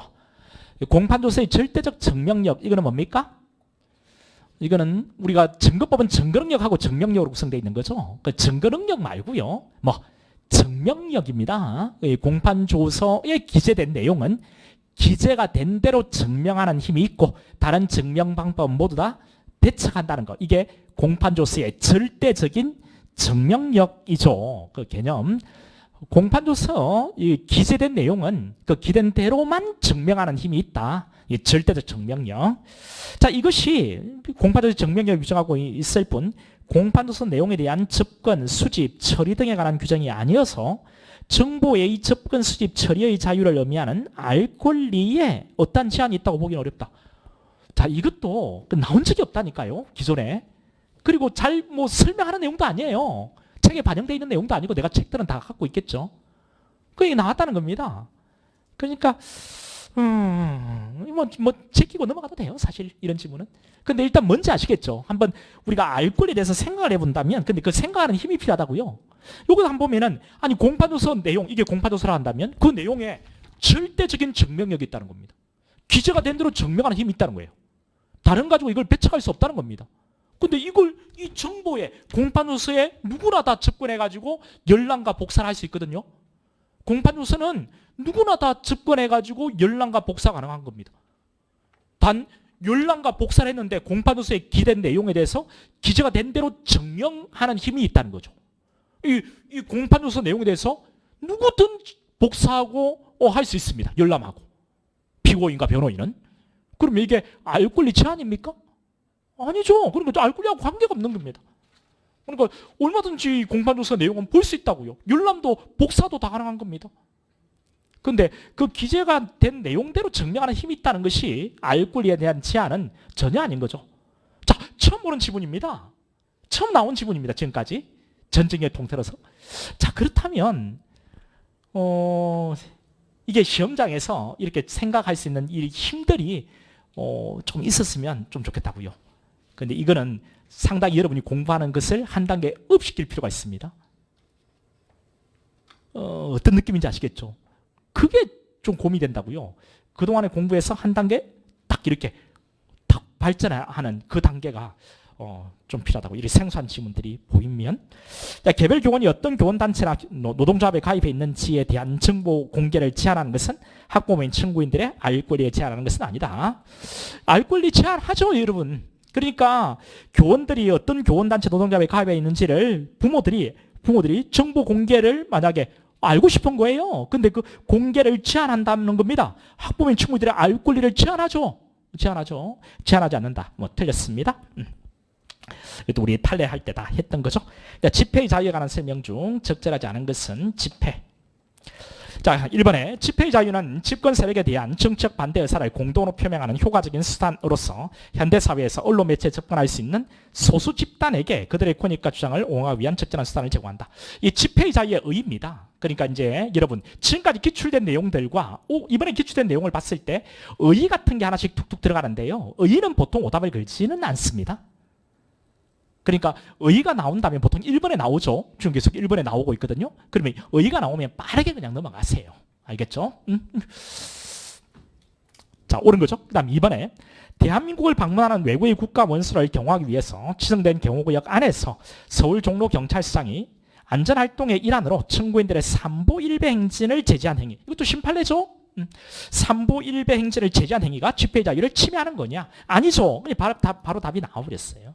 여기 심판례인데, 그러니까 심판례는 여러분, 이렇게 삼보일배 행진 저지행위, 이렇게 해가지고 우리가 다 정리했던 거고요. 자, 마지막에 예상기부터 풀었던 겁니다. 그러니까 심판례 정리할 때는 꼭 여러분들이 참여하셔야 됩니다.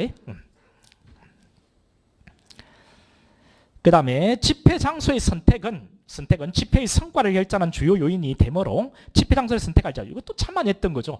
장소를 어디에서 선택하느냐, 이 집회의 성패 여부에 아주 중대한 영향을 미치는 거죠. 옳은 거고요. 이제 4번에 5개 집회 시위에 대한 경찰의 촬영 행위는 증거부절의 필요성. 뭐 촬영을 한다면 이건 뭐 좀 집회의 참여가 상당히 위축될 수 있습니다. 그죠? 증거부절의 필요성 및 긴급성, 방법에 상당해서 인정되는 때 헌법 위반된다고 할 수 없으나 경찰의 5개 집회 및 시위 현장을 촬영하여 수집한 자료의 보관, 사용 등은 엄격하게 제한해야 되는 거다. 그렇습니다. 이거 촬영 보관하고 있으면 누가 마음 놓고 집회에 참여하겠습니까? 그렇죠? 그런 이야기니까요. 자, 15번에 예술의 자유. 예술의 자유. 자, 1번 구음반에 관한 법률 제3조 1항이 비디오물을 포함하는 음반 제작자에 대해서 일정한 시설을 갖추어 문화공보부에 등록할 것을 명하는 것. 여러분, 그러니까 비디오물을 포함하는 음반 제작자에 대해서 일정한 시설을 갖추어서 시설요 등록하도록 한 것. 여러분, 시설 같은 거 등록해야 되지 않습니까? 그렇죠?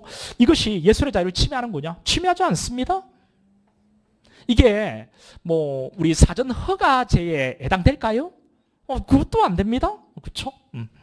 자, 이번에 극장엔 영상물, 공연물 등 의사표현의 매개체를 일반 공정에 표현하는 장소로서의 의미가 있으므로 극장의 자유로운 운영에 대한 제한은 공연물, 상영, 영상물이 지니는 표현물 예술작품으로서의 성격에 기해서 표현의 자유, 예술의 자유, 제한 효과도 가지고 있다. 그렇고요. 3번에 자신의 미적 감상 등을 문신시설을 통해서 시각적으로 표현하는 거. 우리가 표현의 자유 영역에 포함되죠. 표현은 그 매개체가 무엇이든 상관없다. 기억나십니까? 이걸 그러니까 조금만 이제 응용을 하고 해보시라고요. 우리가 표현의 자유에 그 매개체는 무엇이든 상관없다. 이런 했죠. 문신이란 매개체도 상관없냐? 없다. 무엇이든 상관없다 했잖아요. 무엇이든 상관없다. 표현의 자유 영역에 포함될 수 있다. 이제 4번에 헌법 22조 2항은 제작자 발명가, 과학기술자와 예술가의 권리는 법률로서 보호한다고 하여 항목예술의 자유를 제도적으로 뒷받침해주고 항목예술의 자유에 내포된 문화국가 실현 실효성을 높이기 위해서 제작자의 권리 보호를 국가의 과제로 규정하고 있다. 이런 것들은 뭐 옳은 겁니다. 예, 국가배상청구는요. 자, 국가배상청구는 1번에 국가배상법 8조가 국가 또는 지방자치의 손해배상 책임에 대해서 이 법 규정에 의한 것을 제외하고는 민법의 규정에 의한다고 규정해서 소멸시효에 관한 별도의 규정을 두지 않음으로써 국가배상청구에 소멸시효에 관한 일반 민법이 적용되게 되었다는 겁니다. 국가배상청구도 소멸시효 제도를 두고 있다는 거예요. 소멸시효 제도를. 이것이 국가배상청구의 본적 내용을 침해하는 거냐? 그건 아니죠. 소멸시효 제도를 두고 있는 것이 뭐 두고 있어야 되지 않을까요? 이것이 본적 내용을 침해한 것은 아니다.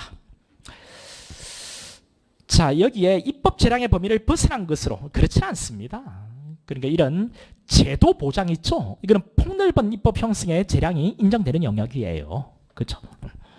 그다음 이번에 당초 유효한 법률에 근거한 공무원의 직무 집행이 사후에 그 근거되는 법률에 대한 헌법재판소 위헌 결정을 위법하게 된 경우에 그러니까 법률에 따라서 내가 직무 집행했는데 나중에 그 직무 집행에 근거된 법률이 위헌 결정이 났다는 겁니다. 그러면 이 공무 집행이 불법한 공무 집행이고 그래 국가 배상을 해야 되는 겁니까? 그건 아니겠죠. 그죠? 이제 공무원의 직무 집행이 사후에 근거되는 법률에 대한 헌재의 위헌 결정으로 위법하게 된 경우에 이에 이르는 과정에서 공무원의 고유 과실을 어느 정도 인정할 수 있고 없습니다. 그래서 국가의 청구에 대한 손해배상 책임이 성립한다고 볼 수는 없는 거죠. 자, 3번에 국가배상법 조항이 국가배상 청구의 승립 요건으로서 이 공무원의 고의 또는 과실을 규정한 것은 법률로 이미 형성된 국가배상 청구권 행사의 존속을 제한할 뿐만 아니라 국가배상 청구권의 내용을 새롭게 형성하는 것이라고 할 것이므로 국가배상법 조항이 국가배상 청구권의 승립 요건으로서 고의 과실을 요구함으로써 무과실 책임을 인정하지 않은 것, 이것이 입법 형성의 범위를 벗어나서 국가배상 청구를 침해하는 거냐? 그건 아니죠. 국가배상 청구권 이런 것들은 자, 제도 보장에 관한 내용입니다. 따라서 이것은 폭넓은 재량이 있는 거예요. 따라서 무과실 책임을 인정하지 않은 거. 그러니까 이게 국가배상은요 고의과실이 있어야 되는 거잖아요. 근데 무과실 책임을 왜 인정하지 않냐? 이것이 국가배상 청구를 침해하는 거 아닌가? 아닙니다. 아닙니다. 이것도 우리가 심판례 정리할 때 이거 다 했던 거거든요. 심판례만 이렇게 뽑은 겁니다. 국가배상법 과실책임 이거 쭉 했죠. 자, 여기 고의과실 규정함으로써 무과실 책임을 인정하지 않은 이것이 국가배상청구를 침해하는 거냐? 그건 아니다라고 했고 예상지문도 그대로 제시를 했고 이런 것들 풀어보셨으면 어렵지 않았을 겁니다. 그러니까 여기에 이미 답이 이제 4번에서 나오네요. 네. 자, 이제 3번 볼까요? 특수임무 수행자는 보상금 등 산정 과정에서 국가행위의 불법성이나 구체적인 손해 항목 등을 입증할 필요가 없고 특수임무 수행자입니다. 과실이 반영되지도 않으며 국가배상 청구에 상당한 시간과 비용이 소요되는 데 반해 보상금 등 지급 결정은 비교적 간이 신속한 점이 있죠. 따라서 특수임무 수행자 보상에 관한 법률이 정한 보상금 지급받는 것이 국가배상을 받는 것에 비해서 일률적으로 과소 보장된다고 할 수 없습니다. 따라서 국가배상 청구권 재판적으로 침해한다고 보기 어렵다. 이것도 심판례입니다. 심판례입니다. 여기에 특수임무 수행자 등이 보상금 등의 지급 결정에 동의한 때 재판상 하위 간주라고 해서 쭉 해서 마지막에 선택지까지 예상 지문까지 우리가 다 풀었던 것이거든요. 자, 넘어가서 인간다운 생활할 권리. 자, 인간다운 생활할 권리는 자연인의 권리다. 자연인의 권리다. 그렇죠. 법인에게는 인정되지 않고요. 국민의 권리이므로 원칙적으로 외국인에게 인정되지는 않는다. 그렇습니다. 인간다운 생활할 권리, 사회권이죠. 원칙으로 외국인에게 인정되지 않습니다. 급부를 주는 거니까요. 뭐 세금으로 주는 거잖아요. 자, 인간다운 생활할 권리에 관한 헌법상 규정은 모든 국가기관에 기속하지만 그 기속의 의미는 다르다고 했죠. 우리 이것도 많이 했던 거죠. 적극적 형식적 활동을 하는 입법부 또는 행정부의 경우와 사법적 통제의 기능을 하는 헌법재판소에 있어서 동일하지 않다라고 했고요. 3번에 주거환경 개선 사업 및 주택 재개발 사업의 시행으로 철거되는 주택의 소유자에 대해서는 임시 수용시설의 설치 등을 사업 시행자의 의무로 규정한 반면 도시환경 정비 사업의 경우에는 위와 같은 규정을 두지 않았다. 그러니까 주택 재개발 사업 시행으로 철거되는 주택의 소유자한테는 임시 수용시설 설치 등을 사업 시행자의 의무로 규정했는데 도시환경 정비 사업의 경우에는 규정을 두지 않았다는 거예요. 임시 수용시설 말이죠. 설치에 관한 내용을. 이것이 인간다운 생활할 권리를 제한하는 거냐? 이건 인간다운 생활할 권리를 아예 제한하는 것도 아니라고 했습니다. 둘은 다르다는 거죠.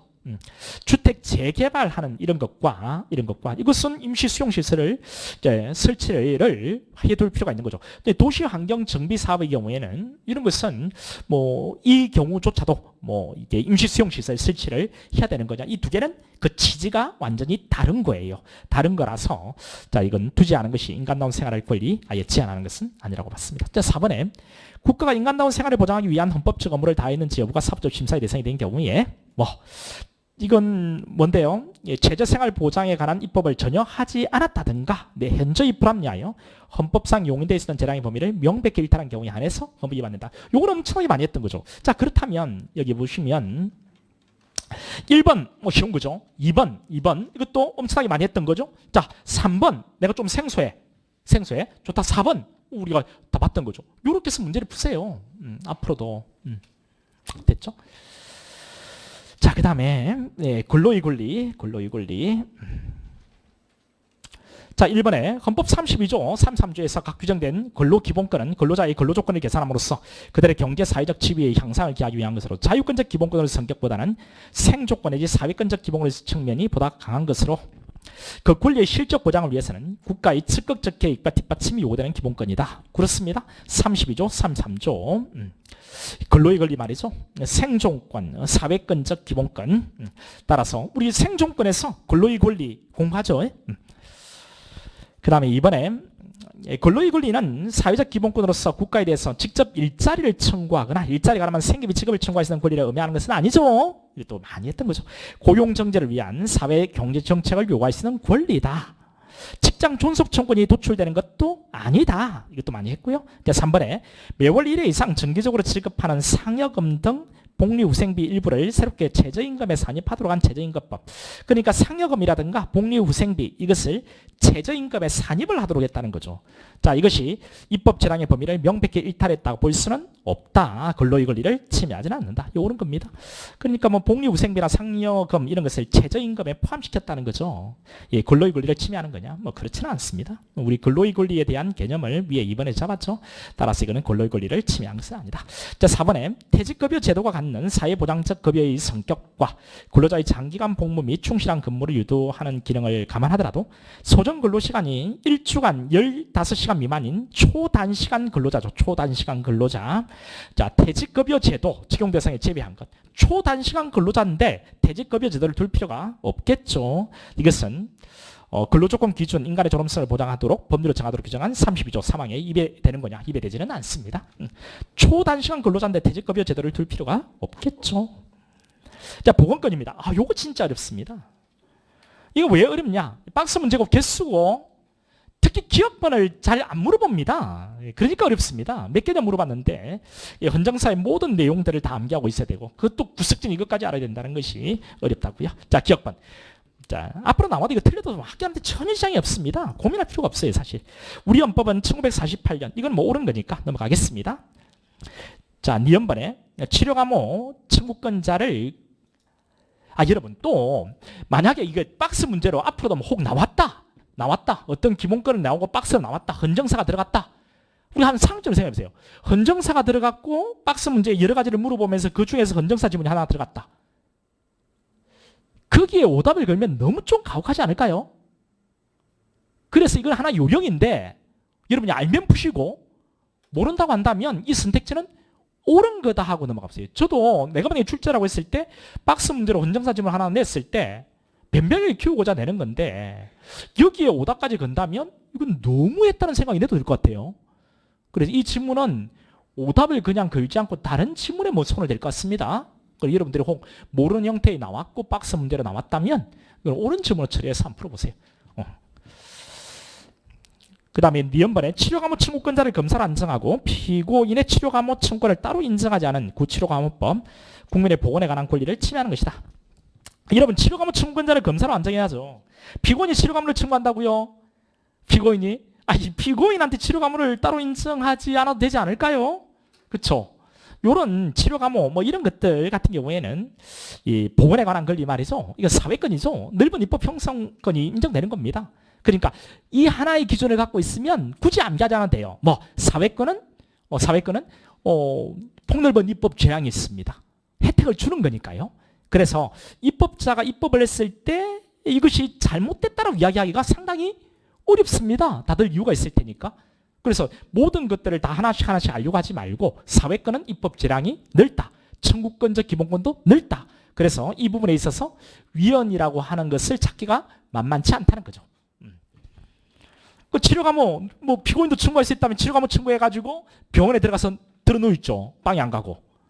이거는 뭐 피고인에게 치료감호 청구를 따로 인정하지 않은 것이 보건에 관한 권리를 침해한 것은 아니고요. 디귿번 국가의 국민보건에 관한 보호 의무를 명시한 헌법 36조 3항에 의한 권리를 헌법소원을 통해서 주장할 수 있는 자는 직접 자신의 보건이나 의료 문제가 국가에 의해 보호받지 못하고 있는 의료 수혜자 지위에 있는 국민이라고 할 것이다. 당연하죠. 보건에 관한 권리 국민이죠.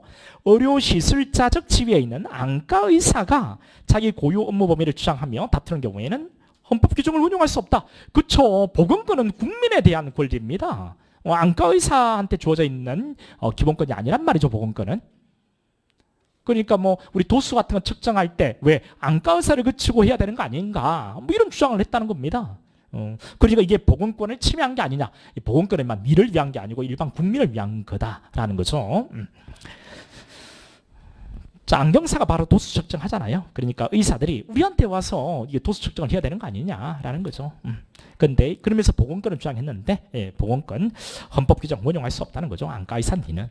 그다음 디귿번 무면허 의료 행위를 일률적 전면적으로 금지하고 이를 위반한 경우에 그 치료 결과에 관계없이 형사처벌을 받게 하는 의료법 조항은 헌법 10조가 규정하고 있는 인간으로서의 존엄과 가치를 보장하고 헌법 30조 3항 규정하고 있는 국민보건에 관한 국가의 보호를 다하고자 하는 것으로서 뭐 생명권, 건강권, 보건권 이런 것들 제한한 규정이라고 할 수 없는 거다.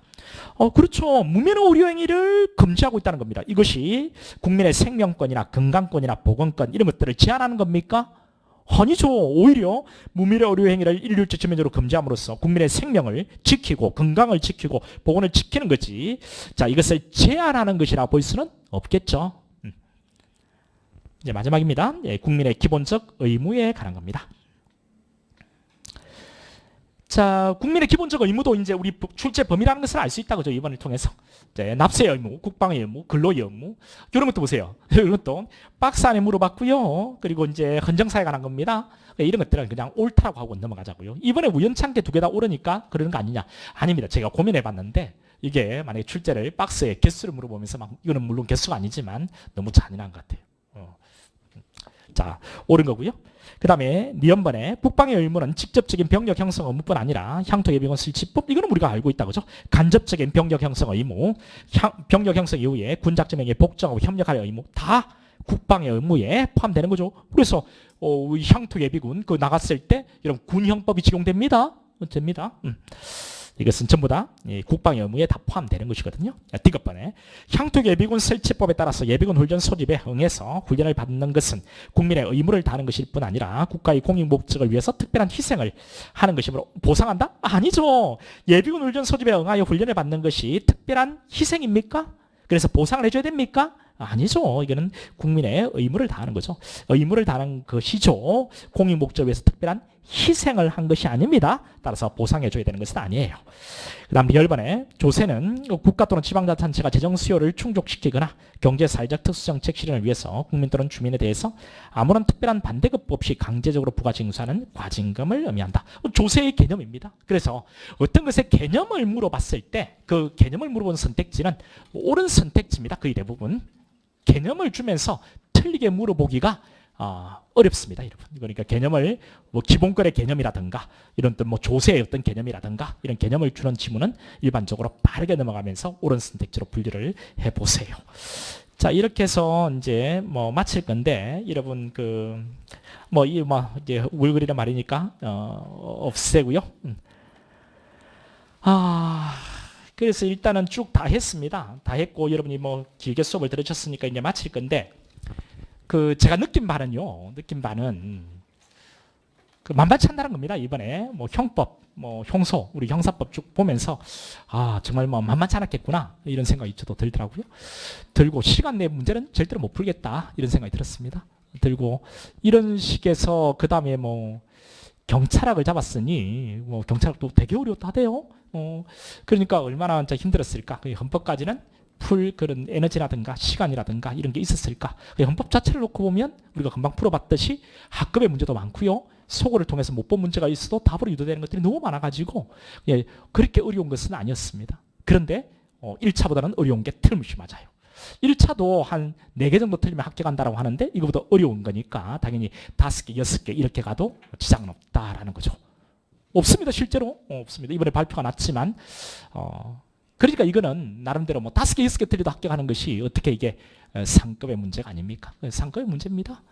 그러니까 이게 또 다른 과목에 저도 뭐 수험생 시절을 많이 겪어봐서 다른 과목에 영향을 받으면 실제로 진짜 풀기 싫어지고요. 내가 떨어졌다 생각이 들면 하기 싫어집니다. 하기 싫어질 때는 잘 안 읽힙니다. 그래서 이제 체감적으로는 시험장에서는 더 어려웠겠다 이런 생각은 들긴 해요. 그래도 뭐 우리가 다시 해보려고 여러분이 마음을 잡은 거니까요. 해보세요. 단 하실 때 이전보다는 조금 업그레이드 시켜보자. 업그레이드 시키는 것이 양을 넓히면서 허겁지겁 보는 게 아니고 우리가 봤던 그 범위에서 좀 깊이 있게 하자. 그 깊이 있게 하는 것이 스터디면 좋겠다 이런 생각인 거고요. 그 스터디를 할 때도 여러분이 하시는 분들이 있을 텐데 할 때도 익히 아는 것을 하려고 하지 말고 조금 이제 고민을 해야 되는 것을 가지고서 같이 고민한 식으로 이렇게 하세요. 좀 어려운 주제. 쉬운 주제야 여러분이 혼자서 빠르게 봐도 충분히 되는 것을 그 아까운 시간에 뭐 하려고 우리 합니까? 같이 고민해 봐야 될 주제를 같이 고민하면서 책 옆에 놔놓고 펼쳐서 찾아보면서 그렇게 해서 정리를 해갈 때 아주 뭐 왕성하게 여러분 그 머리가 돌아갈 것 같아요. 그렇게 한번 해보세요. 저도 이제 여러분에게 약속한 것은 판례 같은 거 시시로 정리해가지고 매번 매일매일 판례가 나오는 거 아니니까요. 일정 틈을 두고 나오거든요. 그러면 나오면 그 판례를 정리해가지고 올리고 오프라인에서 오는 친구들은 오프라인에서 프린트로 이제 제공을 하고 그다음 밴드에도 올려두고 그렇게 할게요. 그리고 하고 이제 밴드에 그동안 활동을 제가 좀 뜸하게 했는데 밴드 활동에 여러분들이 도움되는 그런 자료가 있으면 올리고 이제 그거 할 거거든요. 전에 했던 거 이제 제가 서울 강의를 뺐어요. 그러니까 이제 시간 여유가 있어요. 그래서 이것을 가지고서 줌을 통해서 여러분들이 충분히 도움되는 기본 강의할 때 참여하는 애들이 도움되는 것 그리고 여러분들이 했을 때 도움되는 것들을 한번 해볼 테니까 그런 내용들은 전부 다 밴드에 내가 공지를 할 테니까요. 밴드로 들어가 보세요. 그리고 이제 거기에 수험 자료들 같은 것을 제가 올리면서 같이 한번 고민해 볼 테니까 지금은 강사가 어떤 가르치는 이런 공부도 필요하지만 이렇게 정리를 해주고 같이 스터디하는 식에 참여해가지고 그 스터디가 꼭 모여가지고 할 수는 없겠지. 여러분들은 다수고 저는 혼자니까. 그런데 다양한 어떤 매체를 통해서 그렇게 같이 고민해보는 이런 것들이 지금은 맞는 트렌드가 아닌가라는 생각이 듭니다. 지금 출제 경향상은 자, 그래서 오늘 이것으로 마칠게요. 여러분 그동안 시험 본다고 고생 많았고요. 이제 시작을 했으니까 다시 한번 힘내보세요. 힘내서 내년에 1차 내일은 뭐 고민 없이 합격해 나갈 수 있도록 여러분 최선을 다해보세요. 저도 최선을 다하겠습니다. 수고했습니다.